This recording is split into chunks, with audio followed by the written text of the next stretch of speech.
নমস্কাৰ প্ৰাগ নিউজৰ ইতিবাচক বিষয়ৰ বিশেষ অনুষ্ঠান দৰবাৰলৈ মই প্ৰণয় বৰদলৈ আপোনালোকক জনাইছোঁ স্বাগতম। আজি আমি এখন অসমীয়া হোৱাৰ গৌৰৱ বুলি কোৱা এটা প্ৰতিষ্ঠানলৈ আনিছোঁ আপোনালোকক, যিটো প্ৰতিষ্ঠানে দাবী কৰিছে যে অসমীয়া হোৱাৰ গৌৰৱ, আৰু সেই প্ৰতিষ্ঠানটোৰ নাম হৈছে থলগিৰি। মই আজি ইয়ালৈ আহিছোঁ, ইয়াত আজি বিশেষ এটা অনুষ্ঠান আছে, আমি তাত ইয়াত কৰিম। আৰু এইখন এখন বিশেষ ধৰণৰ বিপণী, অসমীয়া থলুৱা সম্ভাৰৰ খাদ্য সামগ্ৰীৰ পৰা আৰম্ভ কৰি বস্ত্ৰ সামগ্ৰীৰ পৰা আৰম্ভ কৰি বিভিন্ন ধৰণৰ অসমীয়া থলুৱা খাদ্য সামগ্ৰী বস্ত্ৰ এখন বিপণী। আমি ইয়াত আহিছোঁ। ইয়াত এটা বিশেষ বৈশিষ্ট্য আজিকালি আমি দেখিবলৈ নাপাওঁ, এইটো হৈছে নঙলা। আমি নঙলা খুলি ইয়াত সোমাব লাগে। নঙলা খুলি আমি সোমাইছোঁ ইয়াতে, আৰু এইখন নঙলা আছে, আৰু আগত আছে জপনা। আৰু এইখন যিখন য'লৈ আহিছোঁ আমি থলগিৰিৰ বৈশিষ্ট্য এইটো যে ইয়াৰ আমাৰ অসমৰ এজন সাংবাদিক আৰু এগৰাকী সাহিত্যিক, তেওঁলোকে মিলি এই অনুষ্ঠানটো কৰিছে। আৰু তেওঁলোকে যিবিলাক বস্তু পাহৰি গৈছে, যিবিলাক খাদ্যাভাস পাহৰি গৈছোঁ, সেইবিলাক তেওঁলোকে আকৌ পৰিচয় কৰাই দিব বিচাৰিছে আমাৰ অসমীয়া লোকসকলক। আহক আমি চিনাকি হওঁ তেওঁলোকৰ সৈতে, আহক। এইখন আমি দেখিছোঁ, ইয়াত আহিলোঁ, নঙলা খুলি আহিছোঁ, আৰু আহি ইয়াতে এতিয়া আকৌ ইয়াত জপনা আছে। এখন জপনা খুলিহে ভিতৰত প্ৰৱেশ কৰিব পাৰিম। প্ৰথমে নঙলা পালোঁ, তাৰপাছত জপনা। এইখন আমি জপনা খুলিলোঁ, এইখন জপনা। এই জপনা খুলি ভিতৰত আহিব লাগিব। ইয়াত আহিছে ঘৰৰ গৃহিণী, এইখনৰ বিপণী গৃহিণী মনালিছা শইকীয়া। মনালিছা শইকীয়াক পৰিচয় কৰাই দিয়া নিশ্চয় প্ৰয়োজন নাই। অসমৰ এগৰাকী যথেষ্ট জনপ্ৰিয় লেখিকা, সাহিত্যিক মনালিছা শইকীয়া আৰু তেওঁৰ স্বামী মনোৰম গগৈ, সাংবাদিক, দুয়োগৰাকী মিলি এইখন কৰিছে। মই ভিতৰলৈ সোমাই লওঁ। ইয়াত আছে মনোৰম গগৈ, মোৰ পুৰণা সতীৰ্থ এসময়ৰ সাংবাদিকতা, আৰু মনোৰমে আৰু মনালিছা মানে দুয়োটাকে ওচৰতে বিচাৰিছোঁ। মনোৰম গগৈ আৰু মনালিছা শইকীয়াৰ পৰা মই জানিব বিচাৰিছোঁ, থলগিৰি অসমীয়া হোৱাৰ গৌৰৱ। খুব শুনিয়ে ভাল লাগিছে, গাৰ নোম শিয়ৰি উঠা এটা পাঞ্চ লাইন দিয়া হৈছে থলগিৰি আৰু সাধাৰণ ৰাইজৰ কাৰণে। থলগিৰিৰ লক্ষ্য উদ্দেশ্য, থলগিৰিৰ নামটোৰ বৈশিষ্ট্য, এই বিষয়ে জানিব বিচাৰিছোঁ। থলগিৰি তাৰ অৰ্থটো হ'ল থল মানে মাটি, গিৰি মানে গিৰিহঁত, মানে থলুৱা মানুহ য'ত গিৰিহঁত, মানে থলুৱা মানুহৰ য'ত অধিকাৰৰ কথা কোৱা হয়। আৰু আমাৰ যিটো থলুৱা সম্পদ, সেই সম্পদৰাজিৰ ওপৰত আমাৰ অধিকাৰ, আৰু সেই সম্পদৰাজিক আমি যাতে প্ৰকৃত অৰ্থত উলিয়াই আনি আজি বিশ্বায়নৰ মানে যুগ, এই সময়ত আমি আমাৰ থলুৱা সম্পদৰাজিক উলিয়াই আনি ভালকৈ তাক পেকেজিং কৰি আমি যাতে বিশ্বৰ সন্মুখলৈ বিভিন্ন ধৰণৰ আমাৰ যিটো এতিয়ালৈকে থলুৱা সম্পদৰাজি ওলাই অহা নাই, সেইকেইটা উলিয়াই আনিব পাৰোঁ। আৰু ইয়াত গোটেই অসমৰ থলুৱা অৰ্থনীতি, অসমীয়া মানুহৰ থলুৱা অৰ্থনীতি, অসমৰ প্ৰতিটো জনগোষ্ঠীৰ থলুৱা অৰ্থনীতি, সেই অৰ্থনীতিটো সবল কৰিবৰ কাৰণে এইটো পদক্ষেপ। সেইকাৰণে আমি অসমীয়া হোৱাৰ গৌৰৱ, মানে আমি আমাৰ যিমানবিলাক খাদ্যাভ্যাস আছে, আমাৰ পোচাক পৰিচ্ছদ আছে, গৃহসজ্জাৰ আমাৰ শৈলী আছিলে, সেইবিলাক আমাৰ অসমীয়া, সম্পূৰ্ণ সকলো অসমীয়া বৈশিষ্ট্য আছে। আৰু সেইখিনি আমাৰ নতুন প্ৰজন্মই জানিব লাগিব। আৰু তাৰ ভিতৰৰ গুঢ়াৰ্থ যে আমি কিমান এটা শক্তিশালী জাতি, আমি অৰ্থনৈতিক ফালৰ পৰা, সাংস্কৃতিক দিশৰ পৰা, সামাজিক দিশৰ পৰা আমাৰ সামাজিক বান্ধোন কিমান শক্তিশালী আছিলে। গতিকে আমি নিজক চিনি পাবৰ কাৰণে, আৰু নিজক চিনি পাই আমাৰ নিজৰ সম্পদেৰে আমি যাতে নিজৰ ভৱিষ্যত গঢ়িব পাৰোঁ, সেইটো এটা দেখুৱাই দিবৰ কাৰণে আচলতে এই পাঁচ লাইনটো ব্যৱহাৰ কৰা হৈছে, যাতে অসমীয়া হোৱাৰ কাৰণে হীনমন্যত ভুগিব নালাগে। আজি পৃথিৱীত অসমীয়া এনেকুৱা এটা জাতি বহুত ওপৰলৈ উঠি যাব পাৰে। গতিকে আমি যাতে এটা আত্মবিশ্বাস গঢ়িব পাৰোঁ, সেইটো কাৰণে নামটো দিয়া হৈছে, পাঁচ লাইনটো এনেকৈ দিয়া হৈছে। খুব ভাল লাগিছে। মই অসমত আমি গুৱাহাটীত এনেকৈ নঙলা জপনা খুলি ক'তো সোমোৱা নাই। মনালিছাৰ পৰা জানিব বিচাৰিম যে নঙলা জপনা খুলি আমি আহিছোঁ ইয়ালৈ, যে আৰু মনালিছাৰ পোচাকযোৰো ইতিমধ্যে এইটো বৈশিষ্ট্য দেখুৱাইছে একদম সুন্দৰভাৱে। মনালিছা কি ক'ব? মনোৰম গগৈ মোৰ স্বামী। বহুত কথাত আমাৰ মিল নাই যদিও মানে এটা কথাত আমাৰ খুব মিল, যে আমি দুয়ো নিজৰ জাতিটোক খুব ভাল পাওঁ, অসমীয়া জাতিটোক খুব ভাল পাওঁ, আৰু জাতিটোক লৈ গৰ্ব কৰোঁ। আৰু যিমানেই পঢ়া শুনা কৰিছোঁ বা মই খুব ঘূৰি ফুৰোঁ, দেখিছোঁ যে আমি কোনো ক্ষেত্ৰতে মানে কম নহয়।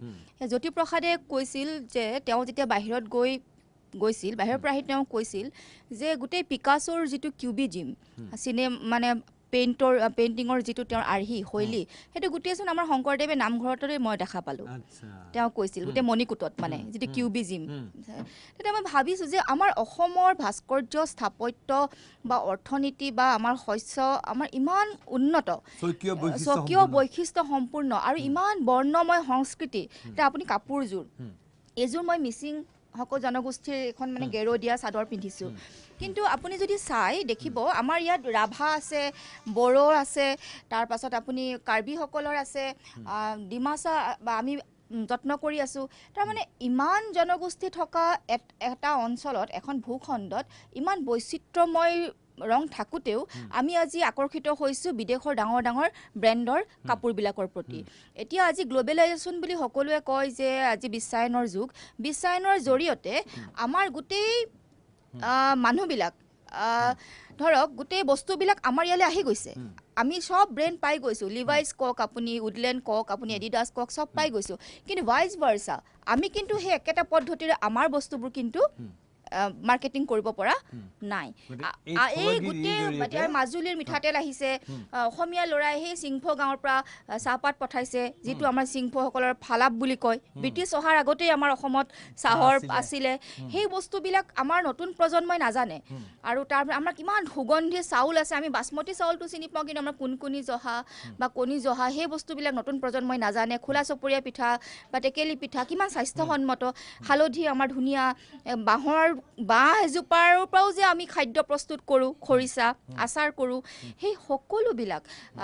আৰু পোচাক সেই গৰিমা শইকীয়া গাৰ্গ আছে আমাৰ লগত মই তাকে ক'ব বিচাৰিছোঁ আচলতে মনোৰম গগৈ আৰু মনালিছা শইকীয়াৰ লগতে তেওঁলোক দুয়ো এই থলগিৰিৰ তেওঁলোকে এইখন আৰম্ভ কৰিছে আৰু লগত আছে গৰিমা শইকীয়া গাৰ্গ গৰিমাই ইয়াতে বস্ত্ৰ সম্ভাৰ গৰিমা আৰু এটা কথা কওঁ প্ৰণয়দা গৰিমা আৰু জুবিনৰ খুব সাংঘাতিক মানে স্বজাতি প্ৰীতি আছে সেইটো জুবিনে মাজে মাজে সদায় নিজকে অসমীয়া বুলি কৈ গৌৰৱ অনুভৱ কৰে জুবিনে কয় যে মই মুম্বাই এৰি আহিলোঁ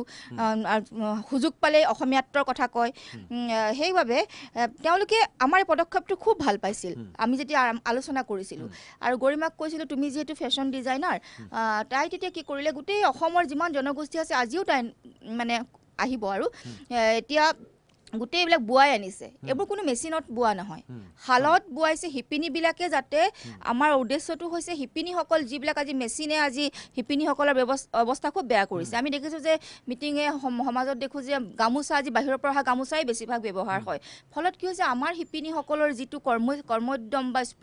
কৰ্মস্পৃহা কমি গৈছে ফলত আমি সেই তেওঁলোকক পুনৰ উৎসাহ দিবৰ কাৰণে আমি তেওঁলোকক কাপোৰ বোৱাইছোঁ এইবোৰ মুগা আছে এগৰাকী মহিলা আহিছে সেইদিনাখন তেওঁ নিজে মুগা পুহি কাটি কাপোৰ থানত লৈ আহিছে মনোৰমে আজি বহুদিনৰ পৰা এটা কথা কৈ আছে যে অসমৰ চাউলৰ ভেৰাইটি আমাৰ চাউলৰ যিটো প্ৰকাৰ অসংখ্য আছিল মোক মনোৰমে কোৱা মানে 30,000 মোৰ ভাবিলে আচৰিত লাগে যে বিশ্বাস কৰিব মন নাযায় যে অসমত 30,000ৰ অধিক প্ৰজাতিৰ চাউল পোৱা গৈছিলে সেই বিষয়ে মনোৰমে জানিব বিচাৰি মনোৰম কিমান প্ৰকাৰ চাউল পায় আৰু ইয়াত কি ধৰণৰ এই চাউলটোৰ লৈ পেলাই মনোৰমে কি ধৰণে চিন্তা কৰি আছে আচলতে মই বহুত দিনৰ পৰা সন্ধান কৰি আছিলোঁ আচলতে আমাৰ কোৱান্টিটিটো আচলতে কিমান মই প্ৰথমতে পালোঁ মোক এজন অৰ্থনীতি অধ্যাপকে ক'লে যে বেংককত এটা ৰাইচ লেবৰেটৰী আছে সেই ৰাইচ লেবৰেটৰীত অসমৰ প্ৰায় 3,000 চাউল তাত ধান সংৰক্ষণ আছে বীজ ইয়াৰ পৰা সংৰক্ষণ কৰি লৈ যোৱা হৈছিলে এইটো খুব সম্ভৱতঃ এটা বিশ্ব বেংকৰ এটা প্ৰকল্প আছিলে এতিয়া সেইখিনি তাত আছে তেওঁ যেতিয়া মোক খবৰটো দিলে তেতিয়া মই সন্ধান কৰিছিলোঁ মই তেতিয়ালৈ আগতে নাজানিছিলোঁ সঁচাকৈ ইমান ভেৰাইটি আছে যদিও মই গাঁৱৰ চাউল মই দেখাব পাৰিম এতিয়া তাৰপিছত যেতিয়া মই পঢ়া শুনা কৰিলোঁ বিভিন্ন কৃষি বিশেষজ্ঞৰ কথা পাতিলোঁ গাঁৱৰ মানুহৰ লগত কথা পাতিলোঁ তেতিয়া মই শিৱসাগৰৰ গাঁও এখনত ধান বিচাৰি যাওঁতে তাত মই এটা খবৰ পালোঁ যে আমাৰ চুকাফা যেতিয়া আহিছিলে চুকাফাই লগত 10,000 প্ৰজাতিৰ ধান লৈ আহিছিলে 10,000 প্ৰজাতিৰ সঁচ তেওঁ লৈ আহিছিলে ভাবিলে কিবা আচৰিত লাগে এইটো হ'ল বৰা চাউল এইটো পুৰা একদম আমাৰ যিটো বৰা চাউল শিৱসাগৰৰ পৰা আচ্ছা এইটো বৰা চাউল থলগিৰি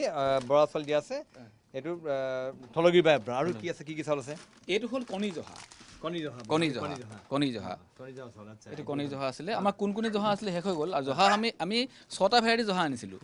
এইটো হ'ল খামটি লাহি এইটো আপুনি নাপাব গুৱাহাটীত আমি খুব বিশেষভাৱে আনিছোঁ খুব কম ঠাইত পাব এইটো আচলতে একেবাৰে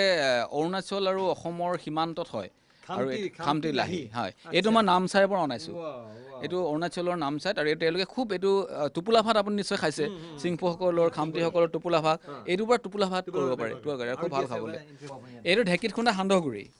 আমাৰ ঢেঁকীত খুন্দা সান্দহগুড়িটো আপোনাৰ বহুতে বিচাৰি ফুৰে আৰু এইটোৰ এটা সোৱাদটো খুব ভাল আৰু ইয়াত ব্লেণ্ডিং কৰিছোঁ আমি অকল এটা ধানৰ নহয় ইয়াত আপোনাৰ অলপ বৰা সান্দহো আছে উখোৱা চাউলৰ উখোৱা ধানৰো আছে গতিকে 3-4টা ব্লেণ্ডিং কৰি এইটো কৰা গৈছে ব্লেণ্ডিং কৰিছোঁ এইটো আমি আৰু আৰু আমি ইয়াত আৰু কিবা এইখিনি কি আছে এইটো কলা চাউল দেখাইছিলোঁ মই এতিয়া হালধি এতিয়া হা আমি এতিয়া পাকঘৰটো মানে যিমান আমি চলাওঁ অসমীয়া মানুহৰ পাকঘৰটো আমাৰ নিজৰ অসমৰ উৎপাদনেৰে চলাব পাৰিব লাগে আমি কিন্তু এতিয়া আমি 99% বাহিৰৰ উৎপাদনেৰে চলাওঁ পাকঘৰৰ বস্তুবিলাক চালে এতিয়া আমি চেষ্টা কৰিছোঁ যাতে গোটেইবিলাক উৎপাদন পাকঘৰৰ অসমীয়া মানুহে যিমান ব্যৱহাৰ কৰে এটা সময়ত 1826 আগত সেই গোটেইবিলাক আমাৰ নিজৰ উৎপাদন আছিলে এতিয়া আমি যেতিয়া ব্ৰিটিছ অহাৰ পিছত আমি বেলেগ বেলেগ মানুহ আহিলে আৰু তেওঁলোকে ব্যৱসায়টো হাতলৈ লৈ গ'ল তেতিয়া আমি গোটেই বাহিৰৰ বস্তু আহিবলৈ আৰম্ভ কৰিলে এতিয়া আপুনি পাকঘৰৰ লিষ্টখন চালে আপুনি গম পাব তাত আপুনি দালিৰ পৰা মিঠাতেলৰ পৰা হালধিৰ পৰা মছলাৰ পৰা চাউলৰ পৰা গোটেইখিনি বস্তু বাহিৰৰ পৰা আহে কিন্তু সেই বস্তু আমাৰ ইয়াত আছে আমাৰ তাতকৈ বহুত হেল্ডি বস্তু আছে আমি এতিয়া মিঠাতেল আনিছোঁ এতিয়া আমি 3 ঠাইৰ পৰা মিঠাতেল আনিছোঁ এটা মাজুলীৰ মিঠাতেল এটা বহুত পুৰণা উদ্যোগ অসমৰ দুগৰাকী থলুৱা মানে নিবনুৱা যুৱকে আৰম্ভ কৰা উদ্যোগ আছিলে মাজুলী এইটো লুইট মাজুলী এইবিলাক থলুৱা উদ্যোগ আৰু এইটো আমি উজনি আমাৰ ভিডিঅ' জাৰ্নেলিষ্ট ৰিডিঅ' দেখাব এইটো লুইট মাজুলী খাটি সৰিয়হৰ তেল ইয়াত আৰু কোনো ভাজ বুজৰ কথা নাই একো নাই আমাৰ সৰিয়হৰ তেলটো আমি আচলতে একেবাৰে খাটিয়ে খাব লাগে কাৰণ সৰিয়হৰ তেলত যদি পালমলিভ অইল বা ৰেপচিড অইল মিলায় তেতিয়াহ'লে আমাৰ শৰীৰৰ কাৰণে ক্ষতিকাৰক বিপদজনক গতিকে এইটো আমাৰ অসমৰ এইটো ব্ৰেণ্ড এটা আছে আমাৰ মৰিগাঁৱৰ পৰা আহে সেইটো আমোদ মিঠাতেল মই ঋতুক দেখুৱাবলৈ অনুৰোধ কৰিছোঁ আচলতে গোটেই বস্তুৰ এটা থলুৱা গোটেই মাটিৰ গুণ আছে ইয়াত বাঁহ বেত এইবিলাকেৰে গোটেই বস্তু নিৰ্মাণ কৰা হৈছে অত্যন্ত সুন্দৰভাৱে আকৰ্ষণীয় ৰূপত আমাৰ কৃষ্টি সংস্কৃতিক ৰাখি বৰ্তাই ৰাখি এখন সজাই তুলিছে আৰু ইয়াত আৰু এটা ইণ্টাৰেষ্টিং বস্তু দেখিছোঁ মই দেখি পেলাই ভাল লাগিছে মই এইফালে দেখুৱাবলৈ অনুৰোধ কৰিম এটা সুন্দৰ কথা অম্বিকাগিৰি ৰায়চৌধুৰী অগ্নিকবি যি জাতিয়ে নিজৰ পথাৰ আৰু বজাৰ ৰক্ষা কৰিব নোৱাৰে সেই জাতিয়ে নিজকো ৰক্ষা কৰিব নোৱাৰে সেই তেতিয়াই তেওঁ কৈ গৈছিল কিন্তু 100 বছৰ আগতে অম্বিকাগিৰি ৰায়চৌধুৰী কৈ গৈছিল যি জাতিয়ে নিজৰ পথাৰ আৰু বজাৰ ৰক্ষা কৰিব নোৱাৰে সেই জাতিয়ে নিজকে ৰক্ষা কৰিব নোৱাৰে তাৰমানে মনোৰম আৰু মনালিছে এই আত্মবাক্যটো আপোনাৰ সাৰোগত কৰিছে আৰু আচলতে প্ৰণয়দা মই ভাবোঁ আমাৰ তৰুণ প্ৰজন্মই আমি আগৰসকলে কি লিখি থৈ গৈছিল পঢ়া উচিত মানে আমাৰ অৱশ্যে অধ্যয়নৰ অভাৱৰ কাৰণেও আমি আজি নিজক চিনি পোৱা নাই আজি যদি আমি অম্বিকাগিৰি ৰায়চৌধুৰীৰ কথাটো 100 বছৰ আগতে কৈছিল আমাৰ যদি ল'ৰা ছোৱালীয়ে পঢ়া শুনা কৰিলেহেঁতেন বা পাঠ্যপুথিত যদি সেই কথাবিলাক থাকিলেহেঁতেন তেতিয়া আমাৰ তৰুণ প্ৰজন্মই নিজে এই কৰ্মস্পৃহা তেওঁলোকৰ জাগি উঠিলেহেঁতেন আৰু আমি আৰু বহুত ধৰণৰ সামগ্ৰী দেখিছোঁ মই অকণমান এইফালে মাতিছোঁ দুয়োগৰাকীক এইফালে আৰু কি আছে বিপণী চাওঁ আমি ইয়াতে ধৰক এতিয়া আপুনি ইয়াতে বাঁহেৰে বনোৱা কিছুমান গহনা আছিলে এইবোৰ আছিলে এলে আমাৰ বাঁহেৰে বনোৱা কিন্তু সেই বস্তু এটা শেষ হ'ল মানে বহুত আহিছিল কাণফুলি হেৰি মানে কিমান সুন্দৰ কাম পাৰি খুলি চাব পাৰে এয়া বাঁহৰ এইবিলাক বাঁহেৰে বনোৱা মই মনালিছাক গৈছোঁ এটা পিন্ধাচোন তুমি চাওঁ দেখি এতিয়াহে পুৰা হেৰি হ'ব দেখিবলৈ কি সুন্দৰভাৱে বনাইছে বস্তুটো এতিয়া এইবিলাক ধৰক ইমান সুন্দৰ নিখুঁত কাম ধুনীয়াকৈ কৰিছে মই এইটো দেখাবলৈ অলপ ওচৰৰ পৰা দেখাবলৈ অনুৰোধ কৰিছোঁ কিমান নিখুঁত এইটো এটা পিন্ধিলে চোৱাচোন এইটো কি সুন্দৰ দেখিছে তেনেকৈ কাঠৰ আছে এইটো কাঠেৰে বনোৱা গহনা মনালিছাই পিন্ধি আছে এইটো কাঠেৰে বনোৱা গহনা জাপি এইটো এইখিনি কাঠেৰে বনোৱা জাপি আছে আৰু এইটো কাঠেৰে বনোৱা এইটো কি কয় এইটো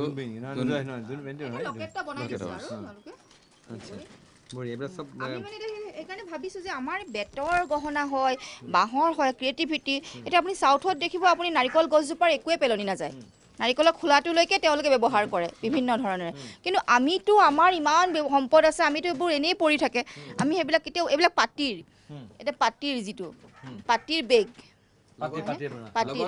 লগত আমাৰ এটা শিল্প এটা আৰ্হি আমি দিছোঁ এটা আৰ্হি দিছোঁ ঠিক তেনেকে এইবোৰ ঢেঁকীতি আচলতে ইয়াতে চাহৰ ক্ষেত্ৰত আপোনাক এটা কথা মই ক'ব পাৰোঁ যে আমি যিবিলাক চাহ খাই থাকোঁ আমি যিবিলাক বজাৰৰ পৰা কিনি চাহ খাওঁ বা আমি গাখীৰ চাহ খাওঁ চেনি দি গাখীৰ দি খাওঁ সেই চাহটো আচলতে ইমান স্বাস্থ্যসন্মত নহয় চেনি গাখীৰ দিয়া চাহটো আমি আচলতে চাহটো খাব লাগে একেবাৰে চেনি গাখীৰ নিদিয়াকৈ যিটো আগতে ব্ৰিটিছে যেতিয়া আহিলে তেওঁলোকে চাহাববিলাকে ইউৰোপিয়ান চাহাববিলাকে সেই চাহ খাইছিলে সেইটো হ'ল অৰ্থডক্স টি আপুনি চাগে ভালকৈ জানে এইটো হ'ল ব্লেক অৰ্থডক্স এই অৰ্থডক্সটো এতিয়া অলপতে আপোনালোকে এই অৰ্থডক্সটো অলপতে 70,000 টকা পাৰ কেজিত নিলাম হৈছিলে আপোনালোকে বাতৰি দিছিলে গতিকে এই অৰ্থডক্সটো একেধৰণৰ অৰ্থডক্স এইটো আপুনি ইয়াতে গল্ডেন টিপছ দেখিব এইটো ইয়াতে দেখাই দিব পাৰোঁ মই ইয়াতে গল্ডেন টিপছ একদম পূৰা ওপৰত যিটো গল্ডেন টিপছ বুলি কয় এইটোতেই গোটেই নিলামৰ মূল্যটো আহে আচ্ছা এতিয়া এনেকুৱা ধৰণৰ ইয়াত যিমান এইটো গ্ৰীণ টি আৰু আপুনি এইবিলাক চব অসমৰ গাঁৱৰ ল'ৰাই নিজৰ বাগিচাত একেবাৰে জৈৱিকভাৱে উৎপাদন কৰা নিজে তেওঁলোকে পেকেজিং কৰা নিজে হাতেৰে বনাইছে নিজে পেকেজিং কৰিছে গতিকে তেনেকৈ কৰা গোটেই চাহ যিমান চাহ আছে ইয়াতে ঢেঁকী চাহটো ঢেঁকীত বনোৱা চাহ আচ্ছা ঢেঁকীত বনোৱা চাহ আৰু এইটো হ'ল এইটো আপুনি ঢেঁকীত বনোৱা চাহ আৰু এইটো হ'ল ফালাপ যিটো চিম্ফু প্ৰখ্যাত চিম্ফুসকল চাহ আৱিষ্কাৰত আৰু তেতিয়া চাহ গছবিলাক চাহাবে আহিহে কলম চলম দি চাপৰ কৰিলে তাৰ গৈলৈকেতো চাহ গছবোৰ খুব ওখ আছিল আৰু তেওঁলোকে ট্ৰেডিশ্যনেল ড্ৰিংক হিচাপে ব্যৱহাৰ কৰিছিল যেতিয়া ৰবাৰ্ট ব্ৰুছে বিছাগামৰ ঘৰলৈ গ'ল আলহীক তেওঁলোকে সেই পানীয় খাবলৈ দিলে আমাৰ ফালাপ তেতিয়াহে ৰবাৰ্ট ব্ৰুছে গম পালে যে ইয়াত চাহ আছে মানে আৰু তেতিয়াৰ পৰাই অসমত সেই চাহৰ যিটো ব্ৰিটিছবিলাকে বিস্তাৰ ঘটালে মানে এই চাহৰ আমাৰ প্ৰখ্যাত মণিৰাম দেৱানৰ জড়িত আছিল মণিৰাম দেৱানে লৈ গৈছিলে আমি অকণমান ইয়াত দেখাইছোঁ অকণমান ইয়াতে বহুত ধৰণৰ চাহ বেলেগ বেলেগ ভেৰাইটি চাহ আছে ইয়াত চব ক্ষুদ্ৰ চাহ এইটো আছে আমেজ গ্ৰীণ টি আচ্ছা আমেজ ক'ৰ প্ৰডাকশ্যন এইটো আচলতে কেইজনমান অসমীয়া শিক্ষিত যুৱকে তেওঁলোকে বিভিন্ন কোম্পানীত কাম কৰিছিলে তেওঁলোকে কাম বাদ দি তেওঁলোকে এতিয়া চাহৰ ব্যৱসায় ধৰিছে আৰু তেওঁলোকে খুব ধুনীয়াকৈ পেকেজিং কৰি কেইবাটাও ভেৰাইটিৰ চাহ উলিয়াইছে গোটেইকেইজন অসমৰ যুৱক তেওঁলোকে অসমৰ বিভিন্ন প্ৰান্তৰ ভাল ভাল চাহ বাগিচাবিলাকলৈ যায় ক্ষুদ্ৰ চাহ খেতিয়কসকলৰ ওচৰলৈও যায় তাৰ পৰা তেওঁলোকে আনি পেকেজিং কৰিছে এইটো বেম্বো বাঁহৰ চুঙাত আছে ফালাপ এইটো খোলা আছে নেকি ক'ৰবাত এইটো ফালাপ আপুনি যিটো ফালাপ তাত পেকেজিং দেখিলে সেইটো আচলতে এক্সপৰ্ট কোৱালিটিৰ কাৰণে এক্সপৰ্টলৈ যায় আৰু এইটো আচলতে অৰিজিনেল ফৰ্মত বাঁহৰ চুঙাৰ ভিতৰতে চাহটো হয় বাঁহৰ চুঙাৰ ভিতৰতে চাহটো হয় ধোঁৱা চাঙত শুকুৱাই চাহটো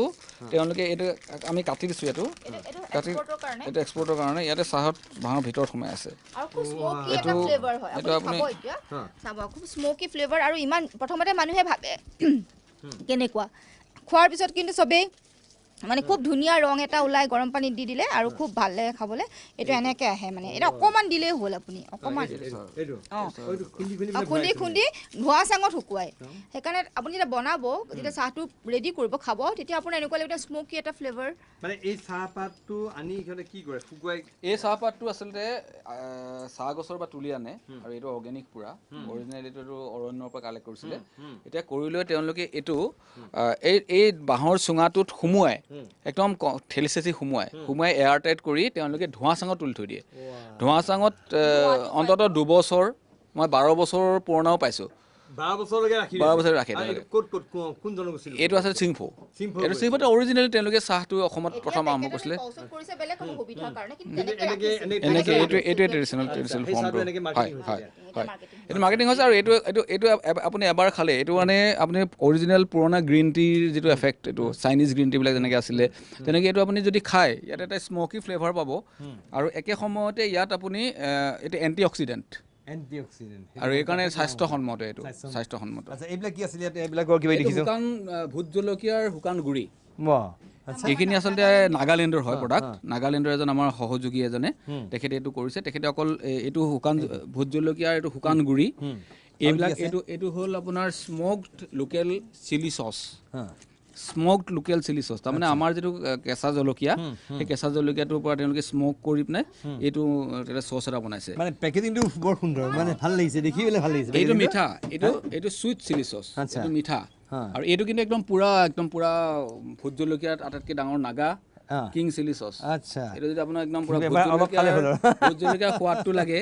তেতিয়াহ'লে এইটো আপুনি কিনিব পাৰে সুন্দৰ ব্ৰেণ্ডিং এইটো নাগালেণ্ডৰ বস্তু তেওঁলোকে ইয়াত আনিছে ডিমাপুৰ প্ৰডাকশ্যন নহয় আমাৰ গুড় আমাৰ 3টা ভেৰাইটি গুড় আছে এইটো আপোনাৰ দেৰগাঁৱৰ খাটি গুড় দেৰগাঁৱৰ যিটো মানে একদম পুৰা অৰ্গেনিক গুড় দেৰগাঁৱৰ নামেই লিখা আছে দেৰগাঁৱৰ খাটি গুড় নামটো ব্ৰেণ্ড নাম দিছে খাটি অসমীয়া তাৰ চব লোকেল হেৰি আৰু চব ব্ৰেণ্ড এওঁ এজন অনন্ত বৰা তেওঁৰ নাম তেওঁ খুব ভাল এণ্টাৰপ্ৰেনৰ গতিকে তেওঁ এই গোটেই প্ৰডাকশ্যন কৰে আৰু এইটো হ'ল আপোনাৰ মঙলদৈ আপোনালোকে মঙলদৈ মানুহে ভালকৈ চিনি পায় এইটো হ'ল খৰ মিঠৈ আচ্ছা এইটো গুড় মঙলদৈ মানুহৰ বিখ্যাত গুড় এইটো আপুনি চাহৰ লগত এটুকুৰা এটুকুৰা লৈ খাব পাৰে জলপানৰ লগত খাব পাৰে আৰু খুব ভাল কোৱালিটি মানে মান খুব ভাল চব ফালৰ পৰা কৰিলে এইবোৰ কিন্তু আমাৰ এইবিলাক চাহৰ লগত এনেকৈ খাব পাৰে এইটো আমাৰ কিন্তু পুৰণা অৰিজিনেল এইবিলাক আমাৰ এথনিক গুড় হয় আৰু এটা এইটো এটা গুড় আছে আপোনাৰ জুলীয়া গুড় আমি 3 ধৰণৰ গুড় ৰাখিছোঁ এইটো এটা জুলীয়া গুড় আচ্ছা এইটো জুলীয়া গুড় জলপানৰ লগত খাবলৈ এইটো ক'ৰ পৰা আহিছে এইটো মঙলদৈৰ পৰা আহিছে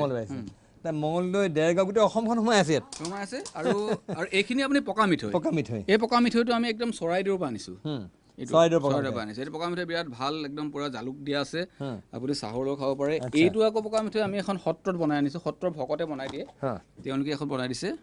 এইটো পকা মিঠৈ এইটো অলপ ভকতে বনাই দিয়া পকা মিঠৈ আৰু এইটো পকা মিঠৈত আপুনি অকণমান ঘিউ পাব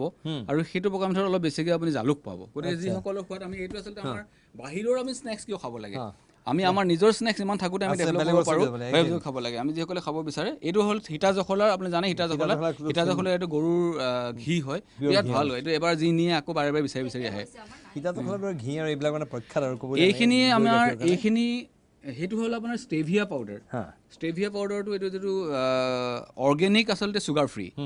এইটো কেমিকেল নাই আমাৰ যিসকল ডায়েবেটিক পেচেণ্টসকলৰ কাৰণে এইটো মানে চাহত অলপ দিলে মিঠা হৈ যায় এইটো অৰ্গেনিক এইটো চেনি নোহোৱা মিঠা মানে এইটো চেনি দৰকাৰ কিন্তু এইটো খাব হয় নোহোৱা মিঠা তেনেকৈ আপোনাৰ আমি আৰু এটা বস্তু আপোনাক দেখাব পাৰোঁ ইয়াতে আছিলে এইখিনি আপোনাৰ ক'লা জামুকৰ চৰ্বত যিটো ক'লা জামুকৰ চৰ্বত ডায়েবেটিক পেচেণ্টে বিচাৰি ফুৰে এইটো ক'লা জামুকৰ চৰ্বত এইটো আমাৰ একেবাৰে থলুৱা আমাৰ এটা ইয়াতে এটা উদ্যোগ আছে এইটো পিয়াহৰ পানী তেওঁলোকে এইটো কৰিছে আৰু তাৰ লগতে এইটো আমাৰ বেলৰো আছে বেলৰটো শেষ হৈছে এতিয়া আহিব ষ্টক শেষ হৈছে এইটো তেতেলীৰ আৰু এটা আছে প্ৰণয়দা আৰু এটা বস্তু এজন ইউনিভাৰ্চিটিত পঢ়া ৰিচাৰ্চ কৰা ল'ৰাই নিজে ধূপ বনাইছে আচ্ছা এয়া আপুনি মানে গুৱাহাটী ইউনিভাৰ্চিটিৰ পৰা ওলাল তেওঁলোকে ৰিচাৰ্চ স্কলাৰ আছিলে তেওঁলোকে গোটেই আৰু আপুনি এইকেইটা চালে মানে গম পাব এটা ৰূপালিম ইয়াত জ্যোতিপ্ৰসাদৰ বিষয়ে পেকেটত লিখা আছে জ্যোতি সংগীত এটা আছে জ্যোতি সংগীত এটা এইটো সাংঘাতিক মানে ইয়াত লিখা খুব সুন্দৰভাৱে দিছে জয় আলোকময় অনাদি অনন্ত প্ৰসাৰী বিশ্ব জীৱন জ্যোতি জয় জয় সুন্দৰ সত্য সনাতন চিৰপ্ৰশান্ত বিশ্বপতি মাজুলীত আপুনি মাজুলী পেকেটটোত মাজুলীৰ বিষয়ে লিখি দিছে এয়া মাজুলী আৰু মাজুলীৰ বিষয়ে এয়া লিখি দিছে মাজুলী অসমৰ ব্ৰহ্মপুত্ৰ নদীৰ মাজত বৃহৎ নদী এইবিলাক কথা ভাবিব নাই আমাৰ মানুহে এইবিলাক কাম কৰি আছে এইবিলাক চব সৰু সৰু ল'ৰাই তেওঁলোকৰ ইন'ভেটিভনেছ তেওঁলোকৰ যিটো তেওঁলোকৰ সৃষ্টিশীলতা তেওঁলোকৰ উদ্যম যিটো সকলো মিলাই তেওঁলোকে চাকৰি বিচাৰি ঘূৰি ফুৰা নাই কিন্তু ৰিচাৰ্চ কৰি আছে কিন্তু সমান্তৰালভাৱে এইবিলাক তেওঁলোকৰ মই অকণমান যিটো ঋতুক অনুৰোধ কৰিছোঁ এইখিনি ওচৰত দেখুৱাবৰ কাৰণে এইখিনিত বিভিন্ন ধূপৰ পেকেট ইয়াত দেখিবলৈ পাইছোঁ এইবিলাক চব উৎপাদন মাজুলীত ক'ত কৰিছে ফেক্টৰী ক'ত নিজেই ঘৰতে বনায় আৰু কিবা ইয়াৰ তলত বস্তু দেখিছোঁ কেঁচা খৰিচা আছে জলকীয়া আচাৰ আছে এয়া সেইটো কেঁচা খৰিচা আৰু ইফালে এইবিলাক শুকান এইবোৰ আমাৰ শুকান জেতুকা আমি বিহুত আনিছিলোঁ জেতুকা আছে এইবিলাক আমাক ধৰাও ৰাখিছোঁ এখন জুহাল পাতি থৈছোঁ আমি আগত আৰু এইটো হৈছে আমাৰ আগতে মই মোৰ আইতাৰ ঘৰত দেখিছিলোঁ তেতিয়া আয়'ডাইজ নিমখ আমি খাই পোৱা নাছিলোঁ মোৰ আইতাৰ ঘৰত দেখিছিলোঁ ইয়াত নিমখ থৈছিল আৰু এইটো ক'লা হৈ যায়গৈ মানে পাকঘৰত মানে ধোৱা চাঙৰ চুকত ওলমাই থৈ ইয়াত নিমখ থৈ ইয়াৰ পৰা নিমখ উলিয়াই মানে আইতাহঁতে কেৰাহীত এইখন আমাৰ অসমীয়া চাং ধোৱা চাং মানে তলত জুহাল থাকে ইয়াৰ ওপৰত তেজপাত বিভিন্ন ধৰণৰ শুকান মাছ শুকুৱাই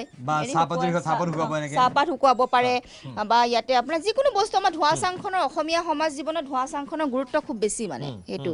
সেইকাৰণে এইবোৰ কলাখাৰ এইটো চৌকা আমাৰ যিটো উধান বুলি কয় আৰু আমাৰ গাঁৱত সেইবিলাক ধান খেৰেৰে ঝাৰু বনাই লৈছিলে সূতা বুলি কয় সেইবোৰ বস্তু সেই বস্তুবোৰ তৰুণ প্ৰজন্মই নাজানে থলগিৰি অসমীয়া হোৱাৰ গৌৰৱ তেওঁলোকে যিটো শ্লোগান দিছে সেই শ্লোগান মতে তেওঁলোকে কাম কৰিছে দেখিবলৈ পাইছে বিভিন্ন ধৰণৰ অসমৰ লগতে উত্তৰ পূৰ্বাঞ্চলৰ বিভিন্ন প্ৰান্তত উৎপাদিত সামগ্ৰীয়ে এই থলগিৰি ভৰি আছে আমি আৰু দেখুৱাম ইয়াত আৰু কিছুমান বৈশিষ্ট্য আছে ইয়াত তেওঁলোকে এখন সৰু সুৰা আমাৰ থলুৱা খাদ্যসমূহৰ এখন ৰেষ্টুৰাঁ কৰিছে সেইবিলাক জানিম তাৰ লগতে গৰিমা শইকীয়া গাৰ্গো এই প্ৰতিষ্ঠানৰ জড়িত গৰিমাৰ লগত কথা পাতিম কিন্তু তাৰ বাবে আমাৰ বিশেষ অনুষ্ঠান দৰবাৰ লৈছোঁ খন্তেক সময়ৰ বাণিজ্যিক বিৰতি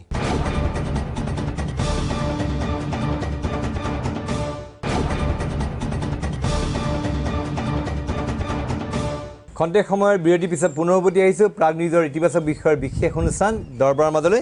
এতিয়া আমি মনোৰম মনালিছাৰ যিখন থলগিৰিত এখন ৰেষ্টুৰাঁ আছে থলুৱা খাদ্য আহাৰ সেইখনত আমি বহিবলৈ লৈছোঁ আৰু ইয়াতে আমাক খুব ধুনীয়াকৈ সুন্দৰভাৱে সজাই দিছে এইখন হ'ল লাঞ্চ আৰু ডিনাৰ ব্যৱস্থা আছে এইখন মেনু ইয়াৰে মেনুখনত যথেষ্ট কম মূল্যত তেওঁলোকে ইয়াত দিছে ঘৰুৱা কুকুৰা মাংসৰ ভাত ভাপত দিয়া পাচলি পিটিকা চাটনি মাটিমাহৰ জোল এইবিলাক আছে কুকুৰা মাংস আৰু খুব সুন্দৰ মাছ টেঙা ইয়াত আছে বেলেগ বেলেগ ধৰণৰ আৰু ইয়াত থালখনত দেখিলোঁ ভাত কেৰেলাৰ বইল সিদ্ধ ইয়াত চাটনি ঢেকীয়া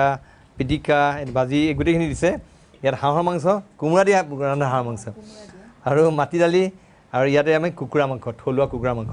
মই মনোৰমা জানিব বিচাৰিছোঁ এইখন যিখন ইয়াত আৰম্ভ কৰিছা এইখনৰ বিশেষ কি তাত বিশেষত্ব থলুৱা আখলৰ জুতি কেনেকুৱা কিহৰ কাৰণে কৰা হৈছে কিন্তু ইয়াত দুটা দিশ জড়িত হৈ আছে প্ৰথম দিশটো হ'ল যে ইয়াত যিমান আমি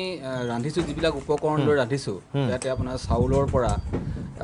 ইয়াত হালধি মিঠাতেললৈকে আমাৰ ইয়াতে দুটা বা তিনিটা বস্তুহে অসমৰ বাহিৰৰ ধৰক আপোনাৰ ইয়াত থকা নিমখটো বাহিৰৰ নিমখটো আমাৰ নাই পিঁয়াজটো বাহিৰৰ আৰু আলু আমি এটা ছিজনত আলু আমি আমাৰ অসমত উৎপাদিত আলু পাওঁ কিন্তু সকলো ছিজনত নাপাওঁ গতিকে কেতিয়াবা কোনো এটা ছিজনত আমাৰ আলুটো আমাৰ নিজৰ আলু হয় কেতিয়াবা বাহিৰৰ আলু হয় কিন্তু বাকী আপুনি যিমান চাউল পাইছে শাক পাচলিবিলাকতো আছেই আপুনি মিঠাতেল দেখি আহিলে হালধি দেখি আহিলে গতিকে এই হালধি মিঠাতেলৰ পৰা আৰম্ভ কৰি যিমানখিনি আছে আমি অন্ততঃ 99% অসমীয়া উপকৰণে যিটো আমাৰ 1826 চনৰ আগত অসমৰ প্ৰতিটো জনগোষ্ঠীয়ে নিজৰ উৎপাদিত দ্ৰব্যৰে নিজে খাইছিলে সেইটো খাদ্যৰে গঢ়ি তুলিছিলে কিন্তু এতিয়া আমাৰ বেছিভাগ বস্তু বাহিৰৰ পৰা আহে আমি সকলো আমি যদি পাকঘৰৰ যদি আমি তালিকাখন চাওঁ বস্তুবিলাকৰ খাদ্য বস্তুবিলাকৰ চব বাহিৰৰ পৰা আহে গতিকে আমাৰ এইটো উদ্দেশ্য আছিলে যে আমি নিজে এটা আত্মবিশ্বাস গঢ়ি তোলোঁ অসমীয়া মানুহে অসমৰ মানুহে যে আমি বাহিৰৰ পৰা একো ননাকিও ইয়াত আমি আমাৰ নিজৰ উৎপাদিত দ্ৰব্যৰে আমি আমাৰ খাদ্যাভ্যাসটো গঢ়ি তুলিব পাৰোঁ তেতিয়া আমাৰ দুটা কথা হ'ব এতিয়া ইয়াত যিমানখিনি খাইছে আপুনি চব এটা অৰ্গেনিক বা আমি জৈৱিক চাউল আৰু আপোনাৰ জৈৱিকভাৱে উৎপাদিত কৰা বেছিভাগ বস্তু আমি খাবলৈ পাইছোঁ ইয়াতে এতিয়া সেইটো আমাৰ কাৰণে স্বাস্থ্যসন্মত বা অসমৰ চাউল আমি খাব লাগে বাহিৰৰ চাউলটো আমাৰ কাৰণে স্বাস্থ্যসন্মত নহয় তাত কেমিকেল থাকে আৰু বাহিৰত যিবিলাক উৎপাদিত আচলতে বাহিৰৰ মানুহখিনিৰ কাৰণে ঠিকেই আছে কিন্তু আজি অসমৰ যিটো জলবায়ু অসমৰ যিটো পৰিৱেশ সেই পৰিৱেশত আমাৰ ইয়াত উৎপাদিত খাদ্য শস্যহে আমি খোৱা উচিত মই মনোৰমক আৰু সুধিম আৰু কথা পাতিবলগীয়া আছে কিন্তু খুব সুন্দৰ খুব সুস্বাদু হৈছে যিখিনি আমি এতিয়ালৈ খাইছোঁ মই অলপতে কোমোৰা দিয়া হাঁহৰ ইয়াত আৰম্ভ কৰা টেষ্ট কৰিলোঁ মানে অতি সুস্বাদু হৈছে থলুৱা কুকুৰা মাংস হাঁহৰ মাংস কোমোৰা দি দেখুৱাইছোঁ কোমোৰা দি ৰন্ধা হাঁহৰ মাংস এয়া দেখুৱাইছোঁ অত্যন্ত সুস্বাদু হৈছে মনালিছা অন্য আজিকালি লাহে লাহে মানুহৰ থলুৱা এনেকুৱা আহাৰ থকা ৰেষ্টুৰেণ্ট লাহে লাহে গুৱাহাটীত অকণমান বৃদ্ধি পাইছে এইখনৰ আৰু কি বিশেষত্ব আছে অন্যবিলাকতকৈ কি ধৰণৰ কি ক্ষেত্ৰত পৃথক যিমানে আমাৰ থলুৱা খাদ্যৰ পৰিভৰ হয় আমাৰ অসমৰ মানুহৰ কাৰণেই ভাল সেইটো হয় কিন্তু আমাৰ বিশেষত্বটো হৈছে কি আমি খুব কম বাহিৰৰ বস্তু ব্যৱহাৰ কৰোঁ আমাৰ নিজৰ বস্তু এতিয়া আপুনি ভাত খোৱা প্লেটকেইখনো আমাৰ তামোলৰ ঢকুৱা এইকে দেখিছে বাতি বা তামোলৰ ঢকুৱা আমি এইটো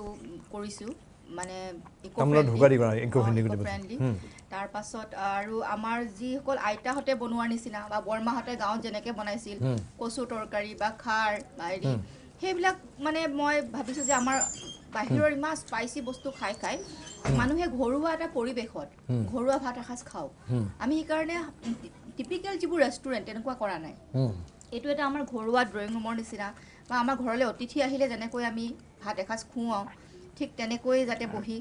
খাব পাৰে মই এটা বিশেষত্ব ইয়াত আৰু এটা বিশেষত্ব দেখিছোঁ মই মানে ইয়াত যিখন আছে মাটিৰে লেপা এটা ঘৰ মাটিৰে লেপা এইটো মই অন্য ঠাইত ক'তো দেখা নাই এনেকুৱা মাটিৰে লেপা ঘৰ সুন্দৰভাৱে মনোৰম এইখিনি শিল্পসজ্জা কোনে কৰিছে কি কথা এই বিষয়ে ক'ব নেকি এইটো আপোনাক ক'বই লাগিব আমি যেতিয়া পৰিকল্পনা কৰিছিলোঁ ইয়াত থলুৱা সামগ্ৰী থাকিব অসমৰ গাঁৱৰ গোন্ধ থকা সামগ্ৰী থাকিব সান্দহ চিৰা পিঠা চাউল কোমল চাউল এইবিলাক আমি বেচিম আৰু এইবিলাক খাবলৈ দিম এই পৰিৱেশটো আমি এখন সাধাৰণ ৰেষ্টুৰেণ্টৰ নিচিনা হ'লে বা সাধাৰণ ডিপাৰ্টমেণ্টেল ষ্ট'ৰ বা গ্ৰচাৰী দোকানৰ নিচিনা হ'লে মানে মানুহখিনিয়ে ভাল নাপাব গতিকে এই সম্পৰ্কে মই আৰম্ভণিতে আমি মনালিছা আমি যেতিয়া বহিছিলোঁ তেতিয়া আমাৰ মনালিছাই মোক ছাজেষ্ট কৰিলে যে আমি এনেকুৱা এজন শিল্পীক যি চিত্ৰশিল্পও কৰে স্থাপত্য শিল্পটো খুব কাজি তেনেকুৱা এজন শিল্পীক আমি লগালে কেনেকুৱা হয় তেতিয়া আমি কথা পাতিলোঁ আপুনি সকলোৱে জানে অনুপ হাজৰিকা বাবা আৰু বাবু নামে বিখ্যাত তেওঁৰ দেউতাক লম্বোদৰ হাজৰিকা তেজপুৰৰ তেওঁৰ লগত আলোচনা কৰোঁতে তেখেতে যিখিনি লগে লগে আমাক সন্মতি প্ৰকাশ কৰিলে আৰু আমি পৰিকল্পনাটো ক'লোঁ আমি পৰিকল্পনা কোৱাৰ লগে লগে তেওঁ যি ধৰণেৰে এই গোটেই কথাখিনি তেওঁ নিজৰ মানে এটা হেৰিলে আনিলে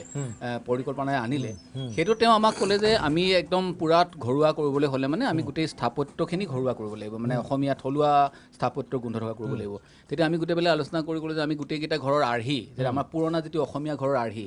আমি এতিয়া গাঁৱৰ ঘৰত আপোনাৰ মাটি বাঁহৰ ওপৰত মাটিৰ লিপা যিটো ঘৰ এতিয়াও আমি গাঁৱত আছে এইটো বাঁহ বেত খেৰেৰে বনোৱা ঘৰটো মাটিৰে লিপি আমি থাকোঁ এইটো খুব স্বাস্থ্যসন্মত আৰু গৰমতো ঠাণ্ডা হয় আৰু ঠাণ্ডাটো গৰম হয় গতিকে সেইটো ঘৰৰ আমি এটা আৰ্হি দিম তাৰপিছত ক'লে আমাৰ যিটো বাটাম দিয়া ঘৰ যিটো আমি সেইফালে দেখিছোঁ আপুনি সেইফালে দেখিব বাটাম দিয়া ঘৰ সেইটো আৰ্হি যিটো আমাৰ এটা সময়ত আধ্যবন্ত অসমীয়াসকলে সেইটো কৰিছিলে বাটাম দিয়া ঘৰ আৰ্হি আৰু আপুনি যিটো ষ্ট'ৰটো আমি দেখিলে য'ত আমি বস্তুখিনি ৰাখিছোঁ বিক্ৰীৰ কাৰণে সেইটো আমাৰ চাংঘৰ আমাৰ বহুত জনগোষ্ঠীয়ে চাংঘৰত থাকে মিচিংসকল থাকে চিংফোসকল থাকে কাৰ্বিসকলৰ এটা ঠাল থাকে আমাৰ বহুত টাই ফাকেসকল থাকে গতিকে এই যিটো চাংঘৰ আৰ্হি এইটো আমি অকণমান ফিউজন কৰি বিভিন্ন চাংঘৰ একেলগ কৰি আমি তাৰ বিভিন্ন ধৰণৰ উপাদানবিলাক দি আমি সেইটো ষ্ট'ৰটো আমি চাংঘৰ আৰ্হি সাজিছোঁ আৰু আপুনি উঠি আহোঁতে যিটো আমাৰ যিটো উঠি অহা খটখটিটো সেইটো আমি অকণমান কাৰেংঘৰৰ আৰ্হি সাজিছোঁ কাৰেংঘৰৰ যদি ষ্টেপবিলাক যেনেকুৱাকৈ উঠি আহে তেনেকুৱাকৈ গতিকে গোটেইখিনিত আমি এটা অনুপ হাজৰিকাৰ যিটো তেওঁৰ হাতৰ যিটো যাদু সেই হাতৰ যাদুৰে তেওঁৰ এটা আৰু গোটেই সেইটো আপোনাক কয় মোৰ ভাল লাগিছে যে ইয়াতে যিখিনি ব্যৱহাৰ কৰিছোঁ বেছিভাগেই থলুৱা বস্তু ব্যৱহাৰ কৰিছোঁ আৰু গোটেইখিনি যিখিনি তেওঁৰ সহযোগী শিল্পী আছিলে তেওঁ সকলো অসমৰ থলুৱা তেওঁলোক বাসিন্দা আমি এজনো বাহিৰৰ শিল্পী বা কাৰিকৰ আমি লগোৱাব লগা হোৱা নাই খুব ভাল লাগিছে আচলতে মই ইয়াত দেখিছোঁ যিটো পৰিৱেশটো একদম নিভাঁজ থলুৱা এটা পৰিৱেশ আমি এইখিনি সময়ত আমাৰ খন্তেক সময়ত বাণিজ্যিক বিৰতি লোৱাৰ সময় হৈছে বাণিজ্যিক বিৰতি লৈ লৈছোঁ সেই সময়ত আমি অলপ এই খাদ্যৰ সুস্বাদু খাদ্য জুতি লওঁ আৰু ভৱিষ্যতে আপোনালোকৰ পৰিকল্পনা কৰক থলুৱাগিৰিলৈ আহক থলুৱাগিৰিত আহি ইয়াত থলুৱা হোৱাৰ গৌৰৱ অনুভৱ কৰক সেইটো কামত এতিয়া খন্তেক সময়ত বাণিজ্যিক বিৰতি লৈছোঁ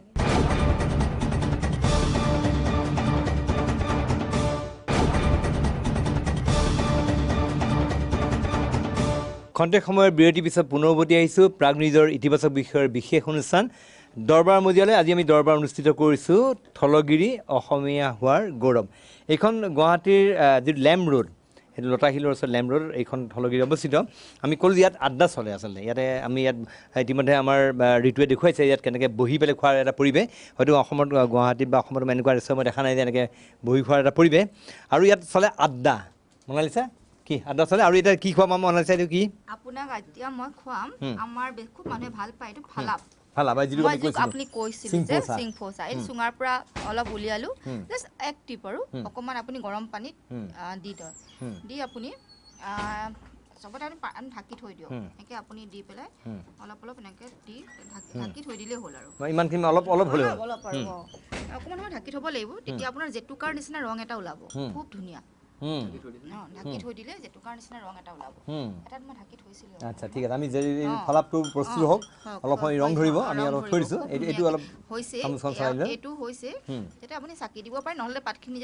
গ্ৰীণ টিৰ বিকল্প গ্ৰীণ টিৰ বিকল্পই এটা মানে আমাৰ ট্ৰেডিশ্যনেল যিটো চিংফসকলে আগত তেওঁলোকে ঢেঁকীত খুন্দে পাতটো দেখিছেনে এইটো ঢেঁকীত খুন্দি তেওঁলোকে ধোঁৱা চাঙত শুকুৱায় আৰু আপুনি খালে গম পাব এইটো খুব ধোঁৱা এটা গোন্ধ থাকে মানে আচ্ছা মনালিছা আৰু কি লেখা মেলা কি কৰিছা মই এখন দেখিছোঁ কিতাপ ইয়াতে এইখন কি এখন নতুন গল্প সংকলন নতুন গল্প এইখন কি প্ৰকাশ হৈছে মানে উন্মোচন হৈছে উন্মোচন হোৱা নাই আজি দৰ্শকলৈ উলিয়াই দিলোঁ আপোনাৰ হাততে আৰু এইখন পানীৰ পালক গল্প সংকলন মোৰ যোৱা 5 বছৰত বিভিন্ন কাকত আলোচনীত লিখা গল্প কিছুমান পেপিৰাছ নামৰ প্ৰকাশন গোষ্ঠীটোৱে প্ৰকাশ কৰি উলিয়াইছে আৰু খুব সম্ভ্ৰান্ত প্ৰকাশন গোষ্ঠী তেওঁলোকে খুব ভাল প্ৰডাকশ্যন কৰিছে মানে লেখকজনৰ কাৰণে এইটোৱে ডাঙৰ প্ৰাপ্তি নিজৰ কিতাপখন খুব ভাল বাইণ্ডিং ভাল কাগজত যদি কোনোবাই উলিয়াই দিয়ে বানান ভুল নোহোৱাকৈ সেইটো ডাঙৰ প্ৰাপ্তি নাই সুন্দৰ প্ৰিণ্টিং ভাল লাগিছে কিতাপখনৰ আৰু বাহিৰৰ কিতাপৰ নিচিনা কৰিছে পেপাৰ বৰ ভাল লাগিছে আৰু মোৰ প্ৰণয়টা ভাল লাগে আপুনি যিটো আড্ডা বুলি ক'লে ইয়াত আহি মই আচলতে এইখনটো আমাৰ যোৱা ডিচেম্বৰত খোলা আজি 9 মাহ হৈছে 9 মাহত মই যিমান পাঠক লগ পাইছোঁ ইয়াত মানে বাইদেউ আপুনিয়ে নেকি বা আপোনাক লগ পোৱাৰ এটা মোৰ লগ পোৱাৰ এটা মিটিং পইণ্টটো হৈছে মানুহৰ আৰু লেখিকা হিচাপেও মোৰ আৰু মোৰ ৰান্ধি ভাল পাওঁ কাৰণে ৰন্ধাটোত মোৰ চখ আছিল কাৰণে মানুহক এতিয়া খুৱাইও ভাল পাওঁ তেওঁলোকক আইডিয়াছবিলাক দিওঁ বনাবৰ কাৰণে সেই তেনেকৈ আচলতে আমাৰ এটা পৰিৱেশ গঢ় লৈ উঠে এইবিলাক ল'ৰা আহিছে বিভিন্ন আহি পেলাই ইয়াতে পঢ়ি তেওঁলোকে খায় চাহ খায় এনেকৈ ফালাপ খায় সেয়া আৰু মনালিছাই আৰু কি লেখা মেলা কৰিছে আমি জানো মনালিছাই ঔপন্যাসিক চুটি গল্প লিখে জনপ্ৰিয় লেখিকা আৰু কি লেখা মেলাত কিয় ব্যস্ত মাজতে কিবা মনালিছাই খঙতে ক'লে যে নেলিখো বুলি পিনে কি হৈছিল কথাটো নিলিখোঁ মানে কি লিখিম আৰু মানে আজি অসমৰ যিটো পৰিস্থিতি মানে মোৰ দেখি মোৰ ভাবোঁ যে লেখকৰ কিবা কাম আছে জানো মই ভাবোঁ মানে আমিতো আৰু ইয়াতে টকা ঘটিবৰ কাৰণে অসমত লিখিব নোৱাৰোঁ কিন্তু মই ভাবোঁ যে লিখি কেতিয়াবা মোক হতাশা আহে হয়তো মই লিখি নিলিখাকৈ থাকিব নোৱাৰিম লিখিব লাগিব মাজে মাজে ভাবোঁ যে মোৰ হতাশা আহে মনালিছাৰ আৰু এটা বৈশিষ্ট্য মনালিছা এগৰাকী কেঞ্চাৰ ছাৰ্ভাইভাৰ কৰ্কট ৰোগক জয় কৰি আজি এই পৰিৱেশত আহিছে মনালিছা যিটো কৈছে হতাশাগ্ৰস্ততা পূৰ্বতে হয়তো আছিলে মই মনালিছাক এইটো কথা জানিব বিচাৰিছোঁ আমি এইকাৰণে মনালিছাক চেলুট দিব বিচাৰিম যে কৰ্কট ৰোগক এগৰাকী যিটো কৰ্কট ঘাতক ৰোগ বুলি কয় সেই ৰোগবিধক জয় কৰি আজি মনালিছাই লেখা মেলা কৰি আজি পুনৰ নহয় খুব সুন্দৰভাৱে আকৌ মানে ভালকৈ প্ৰতিষ্ঠা লাভ কৰিছে মোৰ আজি মাজত দুদিন গৈছিল 2006 মই মোৰ থাইৰয়ড কেঞ্চাৰ হৈছিল আৰু মই ছাৰ্ভাইভ কৰিলোঁ আৰু মই নতুনকৈ জীৱন এটা পাই মই উপলব্ধি কৰিলোঁ যে কামৰ মাজেৰে জীৱনটোক অৰ্থপূৰ্ণ কৰিব লাগিব কাৰণ জীৱন মানেই মৃত্যু আৰু মই আজি নহ'লেও কাইলৈ মোৰ মৃত্যু হ'ব পাৰে কিন্তু সেই জীৱন যিখিনি মই জীয়াই থাকিম সেইখিনি যদি মই কিবা এটা দি যাব পাৰোঁ সমাজখনলৈ সেইটো এটা মোৰ ডাঙৰ অৱদান হ'ব আৰু মই নিজক ভাল পাবলৈ ধৰিলোঁ তাৰপিছৰ পৰাই মই য়োগা মেডিটেশ্যন আৰু ক্ৰিয়েটিভ কামত বিজি থাকিলোঁ হতাশা মোৰ আহে হতাশা নোহোৱা নহয় হতাশা আহে কিন্তু হতাশাক জয় কৰিব যে আমি নিজেই নিজৰ শ্ৰেষ্ঠ সকাহ এই কথাটো মই বুজি পালোঁ পৃথিৱীত ক'তো বাহিৰত আমি একো নাপাওঁ বাহিৰত আচলতে আমাৰ বাবে একো নাথাকে আমি ভাবোঁ যে আমুকত গ'লে শান্তি পাম আমুকে মোক সকাহ দিব আচলতে আমি নিজেই নিজৰ ভিতৰৰ সেই শক্তিখিনিক বিচাৰি পাব জানিলেই আচলতে জীৱনৰ অৰ্থ বুজি পোৱা যায় আৰু মই সেই জীৱনটোক সেই সংঘাতময় সময়খিনি পালোঁ কাৰণে চাগে মই জীৱনৰ অৰ্থটো বুজি পালোঁ মই মনোৰমৰ পৰা জানিব বিচাৰিছোঁ মনোৰম গগৈ আমাৰ সতীৰ্থ কিন্তু মনোৰম গগৈৰ পৰা মই জানিব বিচাৰিছোঁ মনোৰমে হঠাৎ সাংবাদিকতা একবাৰ বাদ দিয়া নিছে মানে নিঃসন্দেহে এখন অসম সাংবাদিকতা বিদ্যালয় খুব ভালভাৱে সাংবাদিক উৎপাদন কৰা এখন প্ৰতিষ্ঠান চলাই আছে য'ত খুব ভালকৈ আমাৰ বৰ্তমান সময়ত মাছ কম প্ৰতিষ্ঠান যিবিলাক আছে তাৰ ভিতৰত অসম সাংবাদিকতা বিদ্যালয় ইতিমধ্যে ব্যতিক্ৰম ধাৰাৰ সৃষ্টি কৰিছে আৰু আমি যিমান জানো যে মনোৰমৰ মনোৰমে যিধৰণে কৈছে যে তেওঁ প্ৰকৃতাৰ্থত আমি যিটো সাংবাদিক কওঁ সেই সাংবাদিক সৃষ্টি কৰাৰ কামত লাগি গৈছে মনোৰম নিজে সাংবাদিকৰ বৃত্তিত বাদ দিয়াৰ কিয় আহিলে মানে কিয় বাদ দিয়া নিচিনা হ'ল মনত বাদ দিয়া নহয় সাংবাদিকতাৰ এখন বিদ্যালয়ত আমি নতুন প্ৰজন্মৰ সাংবাদিকসকলক তেওঁলোকক এটা যিটো ৰেছপনচিবল জাৰ্নেলিজম বুলি কওঁ আমি দায়বদ্ধ সাংবাদিকতা বা সাংবাদিকতাৰ নৈতিকতা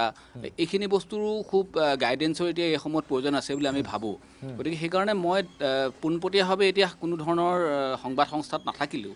সংবাদ মাধ্যমত নাথাকিলেও মই এই ছাত্ৰ ছাত্ৰীসকলৰ জৰিয়তেই সংবাদ মাধ্যমত থাকোঁ বা যিসকল ছাত্ৰ ছাত্ৰী আমাৰ পৰা ওলাই গৈ আপোনালোকৰ চেনেলতো কাম কৰি আছে বিভিন্ন চেনেলত কাম কৰি আছে এই সাংবাদিকসকলে মোৰ পৰা বিভিন্ন সময়ত পৰামৰ্শ ল'বলৈ আহে গতিকে মই তেওঁলোকক মোৰ নিজৰ যিখিনি সামৰ্থ্য অনুযায়ী পৰামৰ্শ দিওঁ গতিকে এইটো ঠিক নহয় যে মই সাংবাদিকতা একেবাৰে এৰি দিছোঁ আৰু এতিয়া মই ভাবোঁ যে ডিজিটেল যিটো মিডিয়া আহি আছে লাহে লাহে সেইটোতো মই লাহে লাহে সোমাব চেষ্টা কৰিছোঁ বিভিন্ন ধৰণেৰে গতিকে সেইখিনি ভাবোঁ এৰি দিব নোৱাৰিম কাৰণ সাংবাদিকতা এটা আপুনি জানে সাংবাদিকতা এটা সময়ত উশাহ নিশাহৰ নিচিনা হৈ গৈছিলে উশাহ নিশাহ হৈছিলে কিন্তু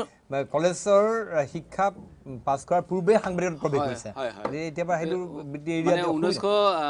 1999 চনৰ পৰা প্ৰত্যক্ষভাৱে সাংবাদিকতাত আছোঁ গতিকে মই এতিয়া এই যে থলগিৰি কৰিছোঁ বা আছাম স্কুল অফ জাৰ্নেলিজম কৰিছোঁ তাৰ আঁৰত এটা কথা আছে সেই কথাটো হ'ল যে আমি সাংবাদিকতা বৃত্তিত আপোনাৰ কেতিয়াবা মনলৈ এনেকুৱা ভাৱ আহে যে আমি সমাজখনৰ কাৰণে সাংবাদিকতাৰ বৃত্তিৰ বাহিৰত কি কাম কৰিব লগা আছে আপুনি পাহাৰ বগাই ফুৰে আপুনি ল'ৰা ছোৱালীখিনিক এডভেঞ্চাৰাছ খেলৰ প্ৰতি আগ্ৰহী কৰে গতিকে এইটো এটা দায়িত্ব গতিকে আমাৰ যিটো ধৰক আপুনি আমি 4টা দশকত আমি সক্ৰিয় আছিলোঁ 4টা দশক আমাৰ কৈশোৰৰ পৰা আৰম্ভ কৰি এতিয়ালৈকে এই সময়খিনিত আমি দেখিলোঁ যে আমি বহুত আন্দোলনৰ মুখামুখি হ'লোঁ আমি অসম আন্দোলন আমি যেতিয়া একেবাৰে কিশোৰ অৱস্থাতে আমি অসম আন্দোলন আৰম্ভ হৈছিলে অসম আন্দোলন আমাৰ চকুৰ সন্মুখত শেষ হ'ল মানুহে সেই আন্দোলনকাৰীসকলে শাসনভাৰো পালে তাৰপিছত কি হ'ল আমি ভালকৈ জানো অসম আন্দোলনৰ কথা তাৰপিছতে এদিন আলফাৰ আন্দোলন হ'ল সশস্ত্ৰ সংগ্ৰাম হ'ল গতিকে আমি এই গোটেই দশককেইটাত আমি যে আন্দোলন দেখি থাকিলোঁ কিন্তু মোৰ নিজৰ এটা ভাৱনা হ'ল যে আমি কিন্তু এটা অৰ্থনৈতিক আন্দোলন প্ৰকৃত অৰ্থত নেদেখিলোঁ যিটো আন্দোলন আমাৰ আজিৰ তাৰিখত বা আমি গোটেই বিগত সময়বিলাকত আটাইতকৈ জৰুৰী আছিল আমাৰ জাতিটো বচাব লাগে কৰ্ম আন্দোলন লাগিব অৰ্থনৈতিক আন্দোলন লাগিব কৰ্ম আন্দোলন লাগিব আমাৰ সম্পদৰ ভিত্তিত তেনেকুৱা এটা কৰ্ম আন্দোলন গঢ়ি তোলাৰ আমাৰ বহুত পৰিসৰ আছে সেইটো আমি চিন্তা কৰি আচলতে এইটো কৰিছোঁ আৰু ইয়াৰ দ্বাৰা যাতে নতুন প্ৰজন্ম আকৰ্ষিত হ'ব পাৰে সেইটো আমাৰ উদ্দেশ্য মোৰ এটা কথা ভাল আৰু এটা কথা ভাল লাগিছে এই থলগিৰি যিখন আছিলে এইখন উদ্বোধন সময়ত মই আছিলোঁ ইয়াত উপস্থিত সেইদিনাখন মোৰ এতিয়াও মনত পৰে নঙলাখুলি প্ৰথম ইয়াত সোমাই আহিছোঁ প্ৰথম উদ্বোধন আৰম্ভণি কৰিছিলোঁ আজি থলগিৰি অসমীয়া হোৱাৰ গৌৰৱ থলগিৰি ইতিমধ্যে ঠন ধৰি উঠিছে আৰু খুব সুন্দৰভাৱে আৰু তেওঁলোকে এটা যি দৃষ্টান্ত দিছে এই দৃষ্টান্তই আৰু আমাৰ অসমীয়া যুৱক উদ্বুদ্ধ কৰিছে অসমীয়া যুৱক যুৱতীক বহু ল'ৰা ছোৱালী আগবাঢ়িছে এইটো থলগিৰিৰ আন এটা সফলতা আৰু নিঃসন্দেহে আমি এই বিষয়ে আৰু কথা পাতিম আৰু আচলতে এওঁলোকৰ ইয়াত যিবিলাক প্ৰডাক্ট আহে আমি এনেকুৱা এখন ঠাইলৈ যাম য'ত তেওঁলোকৰ ইয়াত উৎপাদিত সামগ্ৰী তাত তেওঁলোকে কেনেকৈ উৎপাদন কৰিছে কেনেকৈ কামত ব্যস্ত আৰু ইতিমধ্যে আমি মনোৰমা জানিব পাৰিছোঁ প্ৰায় সহস্ৰাধিক যুৱক যুৱতী মহিলা পুৰুষ এই যিটো থলগিৰি আছে তাৰ ব্যৱসায় তাৰ লগত মানে প্ৰত্যক্ষ নহ'লে পৰোক্ষভাৱে হ'লেও জড়িত আমি দেখুৱাম পৰৱৰ্তী খণ্ডত কেনেকৈ তেওঁলোক জড়িত হৈ আছে কেনেকৈ তেওঁলোকে স্বাৱলম্বী হ'ব পাৰিছে এই থলগিৰি হোৱাৰ অসমীয়া হোৱাৰ গৌৰৱৰ প্ৰকৃত উদাহৰণ দাঙি ধৰিলে উদাহৰণ দেখুৱাবলৈ আমি আপোনালোকক লৈ যাম কুকুৰমাৰালৈ এইখন তেতিয়া লৈছোঁ খন্তেক সময়ৰ বাণিজ্যিক বিৰতি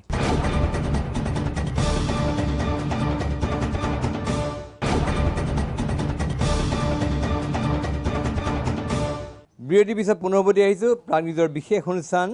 দৰবাৰৰ মজিয়াৰে আজি আমি দৰবাৰ অনুষ্ঠিত কৰিছিলোঁ থলগিৰি অসমীয়া হোৱাৰ গৌৰৱ এই প্ৰতিষ্ঠানত আমি ইমান সময়ে থলগিৰিৰ আখল আৰু বিপণীত আছিলোঁ এতিয়া বৰ্তমান থলগিৰিলৈ যিবিলাক সম্পদ আহে যিবিলাক আমাৰ খাদ্য সামগ্ৰী আহে তেনেকুৱা এখন ঠাইলৈ আমি আহিছোঁ মনোৰমা আছে আমাৰ সৈতে মনোৰমাৰ সৈতে আমি এইখন কুকুৰমাৰাৰ ওচৰৰ 2 নম্বৰ জীয়াকুৰ গাঁও মনোৰম ইয়াত কি পাম আমি কি দেখিবলৈ পাম কি আছে ইয়াত আচলতে আমি যিটো আমাৰ যিটো আইডিঅ'লজি বা আমাৰ যিটো দৰ্শন সেই দৰ্শনটোত আমি আচলতে গাঁৱৰ যিসকল মহিলা শিক্ষিত মহিলা তেখেতে বহুত কাম জানে তেখেতসকল বেছিভাগ সময় এনেই বহি থাকে আমি তেখেতসকলক কামত লগাই তেখেতসকলৰ যিটো স্কিল বা যিটো তেওঁলোকৰ কৌশল বা যি ধৰণে তেওঁলোকে আমাৰ বিভিন্ন ধৰণৰ পৰম্পৰাগত পিঠা পনা তেওঁলোকে বনাব জানে সেইখিনি তেওঁলোকক আমি আচলতে ব্যৱহাৰ কৰিছোঁ গতিকে ইয়াতে আমি এখন সৰু ঘৰ কিন্তু তাতে তেওঁলোকে আজৰি সময়ত যদি ঘৰৰ গৃহিণীগৰাকীয়ে আমালৈ পিঠা বনাই পঠায় আমালৈ নাৰিকলৰ লাড়ু গুড়ৰ নাৰিকলৰ লাড়ু চেনিৰ নাৰিকলৰ লাড়ু এইখিনি তেওঁ যদি বনাই পঠায় নিয়মীয়াভাৱে তেতিয়াহ'লে তেওঁৰ এটা নিয়মীয়া উপাৰ্জন হয় আমি আচলতে এখন বিদ্যালয়ৰ শিক্ষক খগেন কলিতা নহয় খগেন কলিতা আৰু তেখেতৰ পৰিবাৰ মুনমুন কলিতাৰ ঘৰলৈ আহিছোঁ মই আহিছোঁ এই ঘৰটো দেখুৱাইছোঁ প্ৰথম চিধা আমি পাকঘৰলৈ সোমাই যাম এখেত খগেন কলিতা আহক আপুনি শিক্ষক মই শিক্ষক ক'ত কৰে আপুনি মই হানপাৰা MV স্কুলৰ লগতে আপুনি ইয়াতো জড়িত মানে মনোৰমা থলগিৰিৰ লগত জড়িত আচ্ছা এয়া বাইদেউ ভালনে খবৰ খাতি ভালে আছে এইফালে মই দিনটোৱে দেখাইছে এখেত আপুনি মুনমুন কলিতা অঁ ইয়াতে কি পিঠা বনাইছে এতিয়া পিঠাৰ কি প্ৰস্তুতি চলি আছে এতিয়া মানে থলগিৰিত আমি বস্তুটো দিওঁ যে আমাৰ ইয়াৰ পৰা তাৰে প্ৰস্তুতি এটা চলাইছোঁ এয়া নাৰিকলৰ চেনি দি বনোৱা আৰু সেইটো তেল পিঠা উইথ মানে গুড় আছে আৰু লগতে আৰু ইয়াতে এইটো ঘিলা পিঠা ইয়াতে গুড় আৰু নিমখ অলপ দিয়া আছে অঁ চাব পাৰে বঢ়িয়া বুঢ়া পিঠা আমি এইসকল এনেকুৱা যিসকল মহিলা যিসকলৰ নিজৰ এটা সম্ভাৱনা আছে তেওঁলোকে বহু কথা জানে আমাৰ আচলতে আমাৰ মা মাহী আইতা সকলোৱে পিঠা বনাব জানে আমাৰ যিটো এইটো পৰম্পৰাগত খাদ্য পিঠা লাড়ু বনাবলৈ সকলো পাকৈত গতিকে আমি সেই পিঠা লাড়ুটো আমি বজাৰলৈ এতিয়ালৈকে নিয়া নাই আমি সেইটো আমাৰ প্ৰত্যেকখন গাঁৱৰে প্ৰত্যেকটো পৰিয়ালতে এনেকুৱা বহুত মহিলা আছে তেখেতসকলে এইদৰে তেওঁলোকে ঘৰৰ কাৰণে পৰিয়ালৰ কাৰণে তেওঁলোকে এইবিলাক বনায় কিন্তু এতিয়া আমি এইটো এটা যেতিয়ালৈকে ব্যৱসায় হিচাপে উলিয়াই দিব নোৱাৰোঁ তেতিয়ালৈকে কিন্তু গোটেই বস্তুটো আমাৰ এটা অৰ্থনৈতিকভাৱে এটা লাভজনক ইয়াক এটা প্ৰকল্পলৈ আমি গঢ়ি তুলিব নোৱাৰিম এতিয়া আপোনালোকে যে উৎপাদন কৰে একেলগে কেইবাগৰাকী মহিলা একেলগ হ'লে নহয় জানো ব্যৱসায় উৎপাদন কৰিব কেইবাগৰাকী মহিলা একেলগ হৈ পেলাই কৰে আচ্ছা এইটো মই ইয়াতে এতিয়া তেল পিঠা খালোঁ ঘিলা পিঠা খালোঁ আৰু এইটো এইটো গুড়ৰ লাড়ু এইটো টেষ্ট কৰি চাওঁ বঢ়িয়া খাই চাব এইটো ইমান মজা সঁচাই বুজাটো বিৰাট টেষ্টি আৰু খুব সুন্দৰ এইটো গৰমে গৰমে খাব পাইছোঁ ভাগ্য আৰু কি পিঠা কৰে আপোনালোকে আৰু সময়ত বৰা চাউলেদি বনোৱা তিল আৰু গুড়েদি আৰু নাৰিকল আৰু গুড়েদি বনোৱা পিঠা তাৰপিছত নাৰিকল আৰু চেনি দি বনোৱা পিঠা আৰু তিল পিঠা নাৰিকল পিঠা এইবিলাকো বনাওঁ এনেই চাহিদা কি বেছি চাহিদা মোৰ গুড়ৰ লাড়ুটোৰ মোৰ বেছি চাহিদা যে মোৰ ভাৱ হয় থলগিলে ক'ৰ পৰা পিঠা আহে মানুহৰ থলগিৰ পৰা আমাৰতো একদম উজনি নামনি বিভিন্ন ঠাইৰ পৰা পিঠা আহে এতিয়া আমি একেবাৰে চৰাইদেউৰ পৰা পিঠা আনাওঁ আমাৰ নগাঁৱৰ পৰা আহে মৰিগাঁৱৰ পৰা আহে কেতিয়াবা ধেমাজিৰ পৰাও আহে এইফালৰ পৰা শুৱালকুছিৰ পৰা যায় কুকুমাৰৰ পৰা যায় আৰু মিৰ্জাৰ বেলেগ বেলেগ ঠাইৰ পৰাও যায় গতিকে আমাৰ বিভিন্ন ঠাইৰ পৰা পিঠাটো আমি এতিয়ালৈকে আনিবলৈ চেষ্টা কৰি আহিছোঁ মৰিগাঁৱত আমাৰ বহুত এটা ডাঙৰ এনেকুৱা ধৰণৰ মহিলাৰ গোট আছে যিসকলে নিয়মীয়াভাৱে আমালৈ পিঠা পঠায় তেওঁলোকে চাউলৰ পাপৰ সাজে সেই চাউলৰ পাপৰটো আমাৰ কাৰণে অতি বিশেষ আৰু সেইটো আৰু বহুত সেইটোৰ ডিমাণ্ডো বহুত বেছি গতিকে তেনেকুৱাকৈ আমি গোটেই মানুহখিনিয়ে বিভিন্ন ধৰণৰ য'ত যিটো স্পেচিয়েলাইজেশ্যন আছে ক'ৰবাত হয়তো ভালকৈ তিল পিঠাটো বনায় তেনেকৈ আমাৰ চৰাইদেউৰ পৰা এটা আছে ইউনিট এটা আছে তাৰ পৰা তিল পিঠাটো বৰ ধুনীয়া তিল পিঠা বনায় তেনেকৈ নগাঁৱৰ এটা ইউনিট আছে ব্লেক ৰাইচৰ পিঠাটো বনায় গতিকে তেনেকুৱা ধৰণৰ বিভিন্ন ধৰণৰ এনেকুৱা ধৰণৰ আমাৰ খালি উদ্দেশ্যটো হ'ল যে যিসকল ঘৰত বহি আছে গৃহিণী তেওঁলোকে এটা সময়ত তেওঁলোকে পথাৰত কামত লাগিছিলে তাঁতশালত লাগিছিলে কিন্তু এতিয়া বিভিন্ন কাৰণত সময়ৰ পৰিৱৰ্তনৰ লগে লগে তেওঁলোকৰ কাম আচলতে ঘৰৰ কামবিলাক বহুত বেছি নাথাকে বা কৰিলেও কেৱল ঘৰৰ নিজৰ কাৰণে কৰে যিটো কাৰণে উপাৰ্জনৰ ৰাস্তা নাই গতিকে আমি যাতে উপাৰ্জনৰ ৰাস্তা এটা দিব পাৰিলে থলগিৰি সেইটো আমি এটা সফল কাম হ'ম আমি নিঃসন্দেহে এইটো থলগিৰি খুব সুন্দৰ প্ৰশংসনীয় কাৰ্য যে পিঠা পনা লাড়ুৰেও কোনোবাই স্বাৱলম্বী হ'ব পাৰে কোনোবাই উপাৰ্জন কৰিব পাৰে এইসকল গৃহিণী প্ৰত্যেকৰ ঋণটো দেখুৱাইছে প্ৰত্যেকখন গৃহিণী তেওঁলোকৰ অন্য উপাৰ্জন নাই কিন্তু এনেকৈ পিঠা পনা বিক্ৰী কৰি অলপ হ'লেও তেওঁলোকে ঘৰখনৰ দৈনন্দিন যিটো ব্যয় সেইটো তেওঁলোকে কিছু পৰিমাণে হ'লেও সহযোগ আগবঢ়াব পাৰিছে আমি আশা কৰিছোঁ যে এই থলগিৰিৰ নেতৃত্বত যিটো ফলপ্ৰসূ এই ব্যৱস্থা হৈছে এই প্ৰচেষ্টা ইতিমধ্যে এটা সাৰ্বজনীন আন্দোলনত ৰূপ লওক সকলোৱে এইটো আদৰি লওক আমিও আমাৰ ঘৰুৱা ব্যৱহাৰত এই পিঠা পনাসমূহ ব্যৱহাৰ কৰোঁ যদি নিঃসন্দেহে আমাৰ অসমীয়া খাদ্য সম্ভাৰো এক আন্তৰ্জাতিক বজাৰ সোনকালে লাভ কৰিব এই কামনা কৰিছোঁ আমি এই বিষয়ত আৰু অধিক কথা পাতিম তাৰ বাবে আমাৰ বিশেষ অনুষ্ঠান দৰবাৰত আমি খন্তেক সময় লৈছোঁ বাণিজ্যিক বিৰতি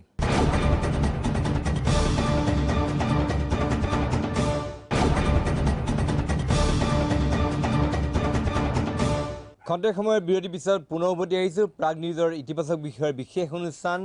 দৰবাৰৰ মাজলৈ আজি আমাৰ দৰবাৰ আমি পাতিছিলোঁ থলগিৰিত আৰু থলগিৰিত আচলতে মোৰ সোঁকাষে আছে মনালিছা শইকীয়া বাওঁকাষে গৰিমা শইকীয়া গাৰ্গ আৰু গৰিমা আৰু মনালিছা মোৰ পূৰ্বতো তেওঁলোকে মোৰ দৰবাৰ অতিথি আছিলে কিন্তু আজি এটা বিশেষ কাৰণত আহিছোঁ আমি থলগিৰিত আছিলোঁ মনোৰম গগৈ আছে থলগিৰিত আমি কথা পাতি আছিলোঁ যে অসমৰ সম্পদৰাজিক কেনেকৈ বিশ্ব দৰবাৰত তেওঁলোকে পৰিচয় কৰাই দিব অসমৰ সম্পদৰাজিক যিসকলে এই সম্পদৰাজিৰ উদ্ভাৱনৰ লগত জড়িত যিসকলে ইয়াৰ প্ৰডাকশ্যনৰ লগত জড়িত তেওঁলোকক কেনেকৈ এখন বজাৰ দিব এই প্ৰয়াসে তেওঁলোকে কৰিছে মই এতিয়া আমাৰ ইয়াত দেখিছোঁ আমি কাপোৰৰ বিভিন্ন সমাহাৰ বিভিন্ন ৰঙৰ মই গৰিমা চলাইছোঁ গৰিমা আজি যিবিলাক কাপোৰ দেখিছোঁ একদম তাৰ কালাৰবিলাক দেখিলে ইমান ধুনীয়া লাগিছে মই অকণমান আমাৰ ঋণটো দেখুৱাই দিব কালাৰখিনি ইয়াৰ পূৰ্ব এইখিনি এইমাত্ৰ আনিছোঁ আজি আনিছা গোৱালপাৰাৰ পৰা এইমাত্ৰ আহি পাইছোঁ আৰু এইখিনি কাপোৰ লৈ আপোনাৰ শ্ব'তে প্ৰথম এইখিনি ৰাভা কাপোৰ গোটেই ট্ৰেডিশ্যনেল কাপোৰ আচলতে গোৱালপাৰাৰ পৰা মই সেইটো ফালৰ পৰা ৰাভা হাছং তাৰপিছত গাৰো আৰু কোচ ৰাজবংশী এই চাৰিটা ট্ৰাইবৰ কাপোৰ সেইটো ফালৰ পৰা আচ্ছা মানে গৰিমাৰ এই প্ৰচেষ্টাৰ বিষয়ে জানিব খুজিছে যে আমাৰ জনগোষ্ঠীয় যিবিলাক মানে বস্ত্ৰ সম্ভাৰ অত্যন্ত উচ্চ মানদণ্ডৰ আমি যিকোনো ইমান এট্ৰেক্টিভ ইমান আকৰ্ষণীয় আৰু ৰঙৰ সমাহাৰ ইয়াত দেখিবলৈ পাওঁ সেই বস্তুটো গৰিমাই কিদৰে ফ'কাছ কৰিব বিচাৰিছে আচলতে একদম আৰম্ভণিৰ পৰাই মই আমাৰ যিখিনি এথনিক কাপোৰ সেইখিনি সাজপাৰ সেইখিনিৰ লগত মই জড়িত হৈ আছোঁ আৰু সদায় এট্ৰেক্ট কৰি আছিলে মোক নিজে কাম কৰাৰ আগৰ পৰা গতিকে যেতিয়া নিজে কাম কৰিবলৈ ল'লোঁ মই তেতিয়াই ভাবিলোঁ যে মই আমাৰ জনগোষ্ঠীয় কাপোৰখিনি লৈয়ে কিবা কৰিম আৰু আজি 10 বছৰ ধৰি সেইটোৰ লগতে মই বিশেষভাৱে কৰি আছোঁ আৰু তাত আচলতে জুবিনে মোক বিশেষ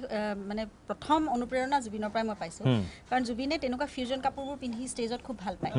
গতিকে জুবিনৰ কাৰণে মই প্ৰথম ঘৰত তেওঁৰ কাৰণে কাপোৰ তৈয়াৰ কৰিছোঁ তাৰপিছত আমাৰ যিটো ফ্ৰেণ্ড চাৰ্কেল আছে মিউজিচিয়ান বা মানে আমাৰ এক্টৰ এক্ট্ৰেছ এনেকুৱা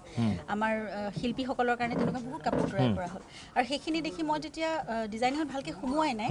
বম্বেত তেতিয়া জুবিনে কাম কৰিবলৈ লৈছে নতুনকৈ তেওঁলোকেও জুবিনৰ কাপোৰবোৰ দেখি পেলাই দেখে যে ইমান কালাৰফুল ইমান ইউনিক ডিজাইন এই বস্তুবোৰ ক'ত পাওঁ তহঁতি ঠিক আছে আমাৰ নৰ্থ ইষ্টৰ কাপোৰ আৰু তেতিয়া মই আচলতে জুবিনৰ লগত ঘূৰি ফুৰাৰ কাৰণে মোৰ সেইটো সুবিধা হয় যে মই প্ৰতিটো ট্ৰাইবৰ বস্তু মই সংগ্ৰহ কৰিবলৈ মোৰ সুবিধা হয় মই অৰুণাচললৈ গৈছোঁ আদি নিশি আপাতানি মই যি দেখিছোঁ তাকে বুটলি লৈ আহিছোঁ অসমৰ বিভিন্ন প্ৰান্তৰলৈ গৈছোঁ যি পাইছোঁ মই প্ৰতিটো জনগোষ্ঠীৰ কাপোৰ মই নিজে সংগ্ৰহ কৰিছোঁ প্ৰথমতে যদি সেই ধৰণে মই একদম পিয়ৰ তেওঁলোকৰ পৰম্পৰাগতভাৱে পিন্ধা নাই তেতিয়া মই কাটি কুটি কিবা এটা বনাই লওঁ নিজে গতিকে সেই বস্তুটো মানুহে হয়তো কিবা কাৰণত ভাল পালে আৰু মোৰো নিচাটো বাঢ়ি গৈ থাকিলে তেনেকৈ মই সেইটো প্ৰেচাৰ কৰিলোঁ এতিয়া মই সম্পূৰ্ণভাৱে সোমাই পৰিছোঁ তাত আৰু এই থলগিৰিৰ প্ৰথম কথাটো আচলতে মনোৰম দাৰে এইটো গোটেই কনচেপ্টটো মনোৰম দাই গোটেই অসমখনৰ থলুৱাভাৱে উৎপাদিত প্ৰতিটো সামগ্ৰী তেওঁ এখন বজাৰ দি পেলাই আৰু অসমৰ অৰ্থনীতিটো যাতে অসমৰ মাজতে থাকি যায় অসমৰ যুৱ প্ৰজন্মই আমাৰ ভৱিষ্যত প্ৰজন্মই কিবা এটা কৰিব পাৰে বাহিৰলৈ নগৈ পেলাই অসমতে থাকি এই অৰ্থনীতিটোৰ মাজতে চহকী কৰি গতিকে তেনেকৈ এখন বজাৰ দিয়া কথা যেতিয়া প্ৰথম চিন্তা মানে বজাৰৰ পথাৰ দখল কৰিব লাগে বজাৰৰ পথাৰ দখল আমাৰ আমি ইমান চহকী আচলতে আমাৰ ইমান সমল আছে আৰু এই বস্তুবোৰৰ চাহিদাও আছে যদি আমি ভালকৈ পেকেজিং কৰি এখন বজাৰ আমি দিব পাৰোঁ উলিয়াই দিব পাৰোঁ মানুহৰ মাজলৈ যে এই বস্তুবোৰ আছে দেখুৱাই দিব পাৰিলেই হ'ল আৰু আজিকালি মই এটা কথা দেখি পেলাই ভুগি উঠাইছোঁ মনালিছা আছে যিবিলাক ডিজাইন দেখিছোঁ ইমান সুন্দৰ আৰু ৰং কি সুন্দৰ তাৰ মানে এইবিলাক থলুৱা ৰাভা জনগোষ্ঠীখিনি এইখিনি ৰাভা জনগোষ্ঠীৰ আচ্ছা তাৰপিছত এয়া হাজং হাজং কোনটো এইটো হাজং অলপ খুলি দিবা এইটো হাজং হাজঙে আচলতে আগতে অকল পাতানিটোৱে বনাইছিল এতিয়া মই মেখেলা চাদৰ কৰাইছোঁ তেওঁলোকৰ পৰা আৰু ইয়াৰ লগত ব্লাউজ পিচ তেনেকৈ পুৰা ছেটটো আৰু গতিকে আগতে কি কৰে পাতানিখনকে কাটি কোনোবাই পাৰি বনাই বেলেগ কাপোৰত লগাই লৈ তেনেকৈ কৰিছিলে এতিয়া পুৰা মেখেলা চাদৰ তেওঁলোকে পাব পাতানিখন পিন্ধিবলৈ সকলোৰে সুবিধাজনক নহয় আমিও তেনেকৈ দিগদাৰী পাওঁ কিন্তু আমাৰ এতিয়া কিবা এটা ফাংচন হ'ল কিবা এটা প্ৰগ্ৰেমত আমি হাজং কাপোৰ এযোৰ এনেকৈ ধুনীয়াকৈ মেখেলা চাদৰ হিচাপে পিন্ধি যাব পাৰোঁ এইবিলাক চব হস্ততাঁত হাতে কোনো তাত ইয়াত পাৱলুম্বা এনেকুৱা কাৰোবাৰ নহয় পাব তাৰ যি মূল্য কাৰণ তেওঁলোক এতিয়া সংকটত পৰিছে মেচিনৰ বস্তু আহি গৈছে বাহিৰৰ আৰু তাতকৈ প্ৰণয়দাই মোক আটাইতকৈ আকৰ্ষণ কৰে যে আমাৰ অসমত ইমান জনগোষ্ঠী আছে প্ৰত্যেকেই ডিফাৰেণ্ট মানে প্ৰতিটো লগত নিমিলে মিচিং বা যদিও ওচৰা ওচৰিকেই থাকে প্ৰতিটো জনগোষ্ঠী কিন্তু তাতেও কিন্তু তেওঁলোকৰ ৰঙৰ যিটো সংমিশ্ৰণ বা যিটো শৈলী মানে ইমান ধুনীয়া সঁচাকৈ অসমখন আচলতে প্ৰকৃতিৰ এক অপূৰ্ব সমাহাৰ গৰিমা এইবিলাক লৈ বিভিন্ন দেশে বিদেশে তুমি শ্ব' কৰিছা বিদেশৰ বিভিন্ন প্ৰান্তত কৰিছা অলপতে কেনাডাত শ্ব' কৰি আহিলে আকৌ তাত কেনেকুৱা তাত দৰ্শকৰ সঁহাৰি কেনেকুৱা গ্ৰাহকৰ সঁহাৰি কেনেকুৱা পাইছা খুব ভাল ভেংকুভাৰত মইতো আছাম কনভেনশ্যনত কৰিছিলোঁ কিন্তু আছাম কনভেনশ্যন হ'লেও তাত আমাৰ আচলতে অসমীয়া মানুহৰ লগত বিবাহ সূত্ৰে বা কৰ্মসূত্ৰে বহু লোক জড়িত হৈ থাকে গতিকে ভাৰতৰ বিভিন্ন প্ৰান্তৰ লোক বা তাতে কানাডাৰ লোকেল মানুহো তেনেকৈ আহিছে দুই এজন তেওঁলোকে মানে দেখি সঁচাকৈ অভিভূত হৈছে কাৰণ যেতিয়া ৰেম্পত আমি প্ৰেজেণ্ট কৰিছোঁ অকল মেখেলা চাদৰ এটা ৰাউণ্ড মই সম্পূৰ্ণ মেখেলা চাদৰ কৰিছিলোঁ পৰম্পৰাগত সাজপাৰ আৰু এটা ৰাউণ্ড কৰিছিলোঁ ইণ্ডো ৱেষ্টাৰ্ণ সেইটো টিনেজাৰৰ কাৰণে যেতিয়া ইণ্ডো ৱেষ্টাৰ্ণখিনি কৰিছোঁ সেইখিনিৰ প্ৰতি মানুহৰ চকু বহুত বেছি আৰু সেইকাৰণে অকল পৰম্পৰাগত সাজপাৰখিনি আমাৰ অসমীয়া মানুহে ভাল পাইছে বা কেইজনমান ভাৰতীয় মানুহে এইটো বস্তু গুৰুত্ব সহকাৰে লৈছে কিন্তু তাৰ যিখিনি স্থানীয় মানুহ তেওঁলোকে ইণ্ডো ৱেষ্টাৰ্ণখিনি বা পিয়'ৰ ৱেষ্টাৰ্ণখিনি সেইখিনিৰ প্ৰতি গুৰুত্ব বেছি দিয়ে গতিকে আমি ভাবিছোঁ যে এই বস্তুটো আমি কিয় আন্তৰ্জাতিক পৰ্যায়লৈ লৈ যাব ফিউজন কৰি সম্পূৰ্ণ ৱেষ্টাৰ্ণ কৰোঁ সম্পূৰ্ণ ইণ্ডো ৱেষ্টাৰ্ণ কৰোঁ যেনেকৈ হওক ফিউজন কৰি পেলাই তেনেকৈ আৰু আমি দৈনন্দিনভাৱেও আমি পিন্ধিব পাৰোঁ নিঃসন্দেহে মই খালি এতিয়া তিনিগৰাকী আছে তিনিগৰাকীয়ে তেওঁলোকৰ মই এইটো কথা বাৰম্বাৰ এই কথা উল্লেখ কৰিছোঁ যে বজাৰ আৰু পথাৰ অসমীয়াৰ দখলত থাকিব লাগে সেই লক্ষ্য সেই সংকল্পৰে তিনিগৰাকীয়ে কাম কৰি আছে এগৰাকী সাংবাদিক এগৰাকী সাহিত্যিক আৰু এগৰাকী ফেশ্বন ডিজাইনাৰ এতিয়া মই শেষত থলগিৰিৰ আৰু কি সপোন আছে থলগিৰিৰ ফালৰ পৰা তিনিগৰাকী চমুকে একদম মই জানিব বিচাৰোঁ মনত আমি কৈছোঁ এইটো আমি এটা আৰম্ভণি প্ৰথমতে গুটিটো ৰুব লাগিব গুটিটো গজালি মেলালৈকে আমি তাক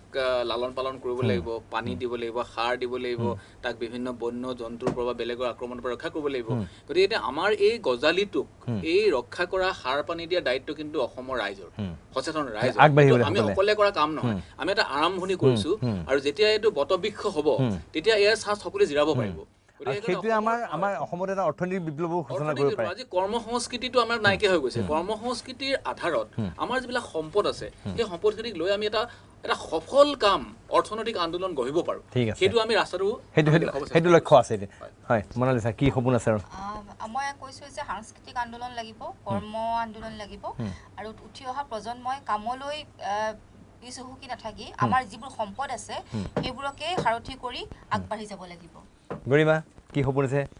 এইখিনি লৈ পেলাই? বস্ত্ৰক লৈ আৰম্ভ কৰিছোঁ, কিন্তু লগে লগে মই খেতিৰো ট্ৰেইনিং কিছুমান মই সেইটো শুনিছোঁ, খেতি পথাৰ লৈ আজিকালি গৰিমা ব্যস্ত, সোণাপুৰ বেলেগ বেলেগ ঠাইত ফাৰ্মত বিভিন্ন ধৰণৰ খেতিৰ তেনেকুৱা ট্ৰেইনিংবোৰ ল'বলৈ আৰম্ভ কৰিছোঁ। গতিকে মই ভাবোঁ মইতো নিজৰ পৰা আৰম্ভ কৰিছোঁ, তেনেকৈ যদি কেইবাজনে অন্য 10জনে মোৰ চিনাকি কাৰোবাক যদি মই অন্ততঃ কথাটো বুজাব পাৰোঁ, 10জনে মোৰ কাষত থকা 10জনে যদি সেই কাম কৰে, সেই 10জনে যদি আন দুজনকৈ হ'লেও মানুহক ক'ব পাৰে, তেতিয়াহ'লে আৰু বাঢ়িব। এনেকৈ যদি সকলোৱে এটা কৰ্ম বিপ্লৱৰ সমজুৱাভাৱে আৰম্ভ কৰে একগোট হৈ পেলাই, তেতিয়াহ'লে নিশ্চয় অসমৰ অৰ্থনীতিয়ে এটা বেলেগ ৰূপ ল'ব। মানে এই যাত্ৰাত জুবিন গাৰ্গৰ সহায় কেনেকুৱা? জুবিন গাৰ্গৰ সদায় অসমীয়া জুবিন গাৰ্গেও সদায় অসমীয়াত গৌৰৱ কৰি থাকে, কেনেকুৱা সহায়? জুবিন গাৰ্গ আচলতে সম্পূৰ্ণভাৱে আমাৰ লগত আছে, আৰু প্ৰতিটো কথা আমি যিবোৰ বস্তু ইয়াত ভাবোঁ জুবিনে সেই বস্তুটো গৈ পেলাই মঞ্চ এখনত, কাৰণ তেওঁ মানুহৰ মাজত বেছিকৈ থাকে, গতিকে মঞ্চ এখনত ক'ব পাৰে সেই একেখিনি কথা মিডিয়াৰ আগত ক'ব পাৰে, যিমান মানুহ লগ পাই ক'ব পাৰে। গতিকে সেই ধৰণে আন্দোলনটো তেওঁ আগবঢ়াই নিছে তেওঁৰ নিজৰ ধৰণে, আৰু আমি আমাৰ কামখিনি আমি কৰি গৈ আছোঁ। আৰু কি নেক্সট আৰু কি প্লেনিং আছে? আৰু ক'ত যাব? বিদেশত আৰু ক'ত শ্ব' আছে? আমি অক্টোবৰত লণ্ডনলৈ যাম। লণ্ডনত মোৰ 2টা শ্ব' আছে, তালৈ মই তাকে এতিয়া আমি প্লেন কৰিছোঁ। কেনেকৈ আমি বেছিকৈ এইবাৰ ভাবিছোঁ যে ইণ্ডো ৱেষ্টাৰ্ণ যিখিনি তাৰ মানুহকো আমি আকৰ্ষণ কৰিব পাৰোঁ, তেনেকুৱা ধৰণে। মানে এইবিলাক এনেকুৱা ধৰণৰ কাপোৰে তেওঁলোকৰ ডিজাইনবিলাক কৰা হ'ব বস্তুটো। সেইটো এই লণ্ডনত খুব সোনকালে অক্টোবৰত আছে। আচ্ছা, যি নহওক, আমি কৈছোঁ যে অসম কেশৰী অম্বিকাগিৰি ৰায়চৌধুৰীৰ যিটো কথা আছিলে যে বজাৰ আৰু পথাৰ দখল নকৰিলে জাতি ধ্বংস হৈ যাব, আৰু সেই কথাটোকে তেওঁলোকে আখৰে আখৰে বাস্তৱায়িত কৰিব বিচাৰিছে। আৰু তেওঁলোকে কৈছে বজাৰ পথাৰ ইতিমধ্যে লাহে লাহে আমাৰ পৰা আঁতৰি গৈছিলে। মনোৰম, এইটোতো হয় যে আমাৰ বজাৰ পথাৰ লাহে লাহে বিদেশীয়ে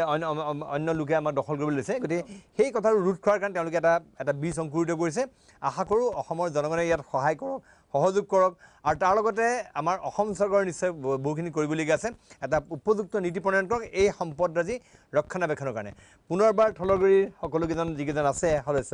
তেওঁলোকক আন্তৰিক অভিনন্দন জনাইছোঁ, আৰু থলগুৰিৰ উত্তৰটো উন্নতি কামনা কৰি আপোনালোকো আহক, থলগুৰিলৈ আহক। ইয়াত যিখিনি খাদ্য সম্ভাৰ আছে, ইয়াত যিখিনি বস্ত্ৰ সম্ভাৰ আছে, ইয়াত যিখিনি চহকী আমাৰ জনজাতীয় সম্পদ আছে, এইখিনি আপোনালোকে সেইখিনি এবাৰ স্পৰ্শ কৰক, এবাৰ তাত উপভোগ কৰক এই কামনাৰে। আৰু থলগুৰিৰ উত্তৰটোৰ উন্নতি কামনা কৰি প্ৰত্যেকে ধন্যবাদ জ্ঞাপন কৰি আমাৰ বিশেষ অনুষ্ঠান দৰবাৰ মজিয়াৰ পৰা মই ভিডিঅ' জাৰ্নেলিষ্ট দিনটোৰ সৈতে বিদায় দিছোঁ। ধন্যবাদ।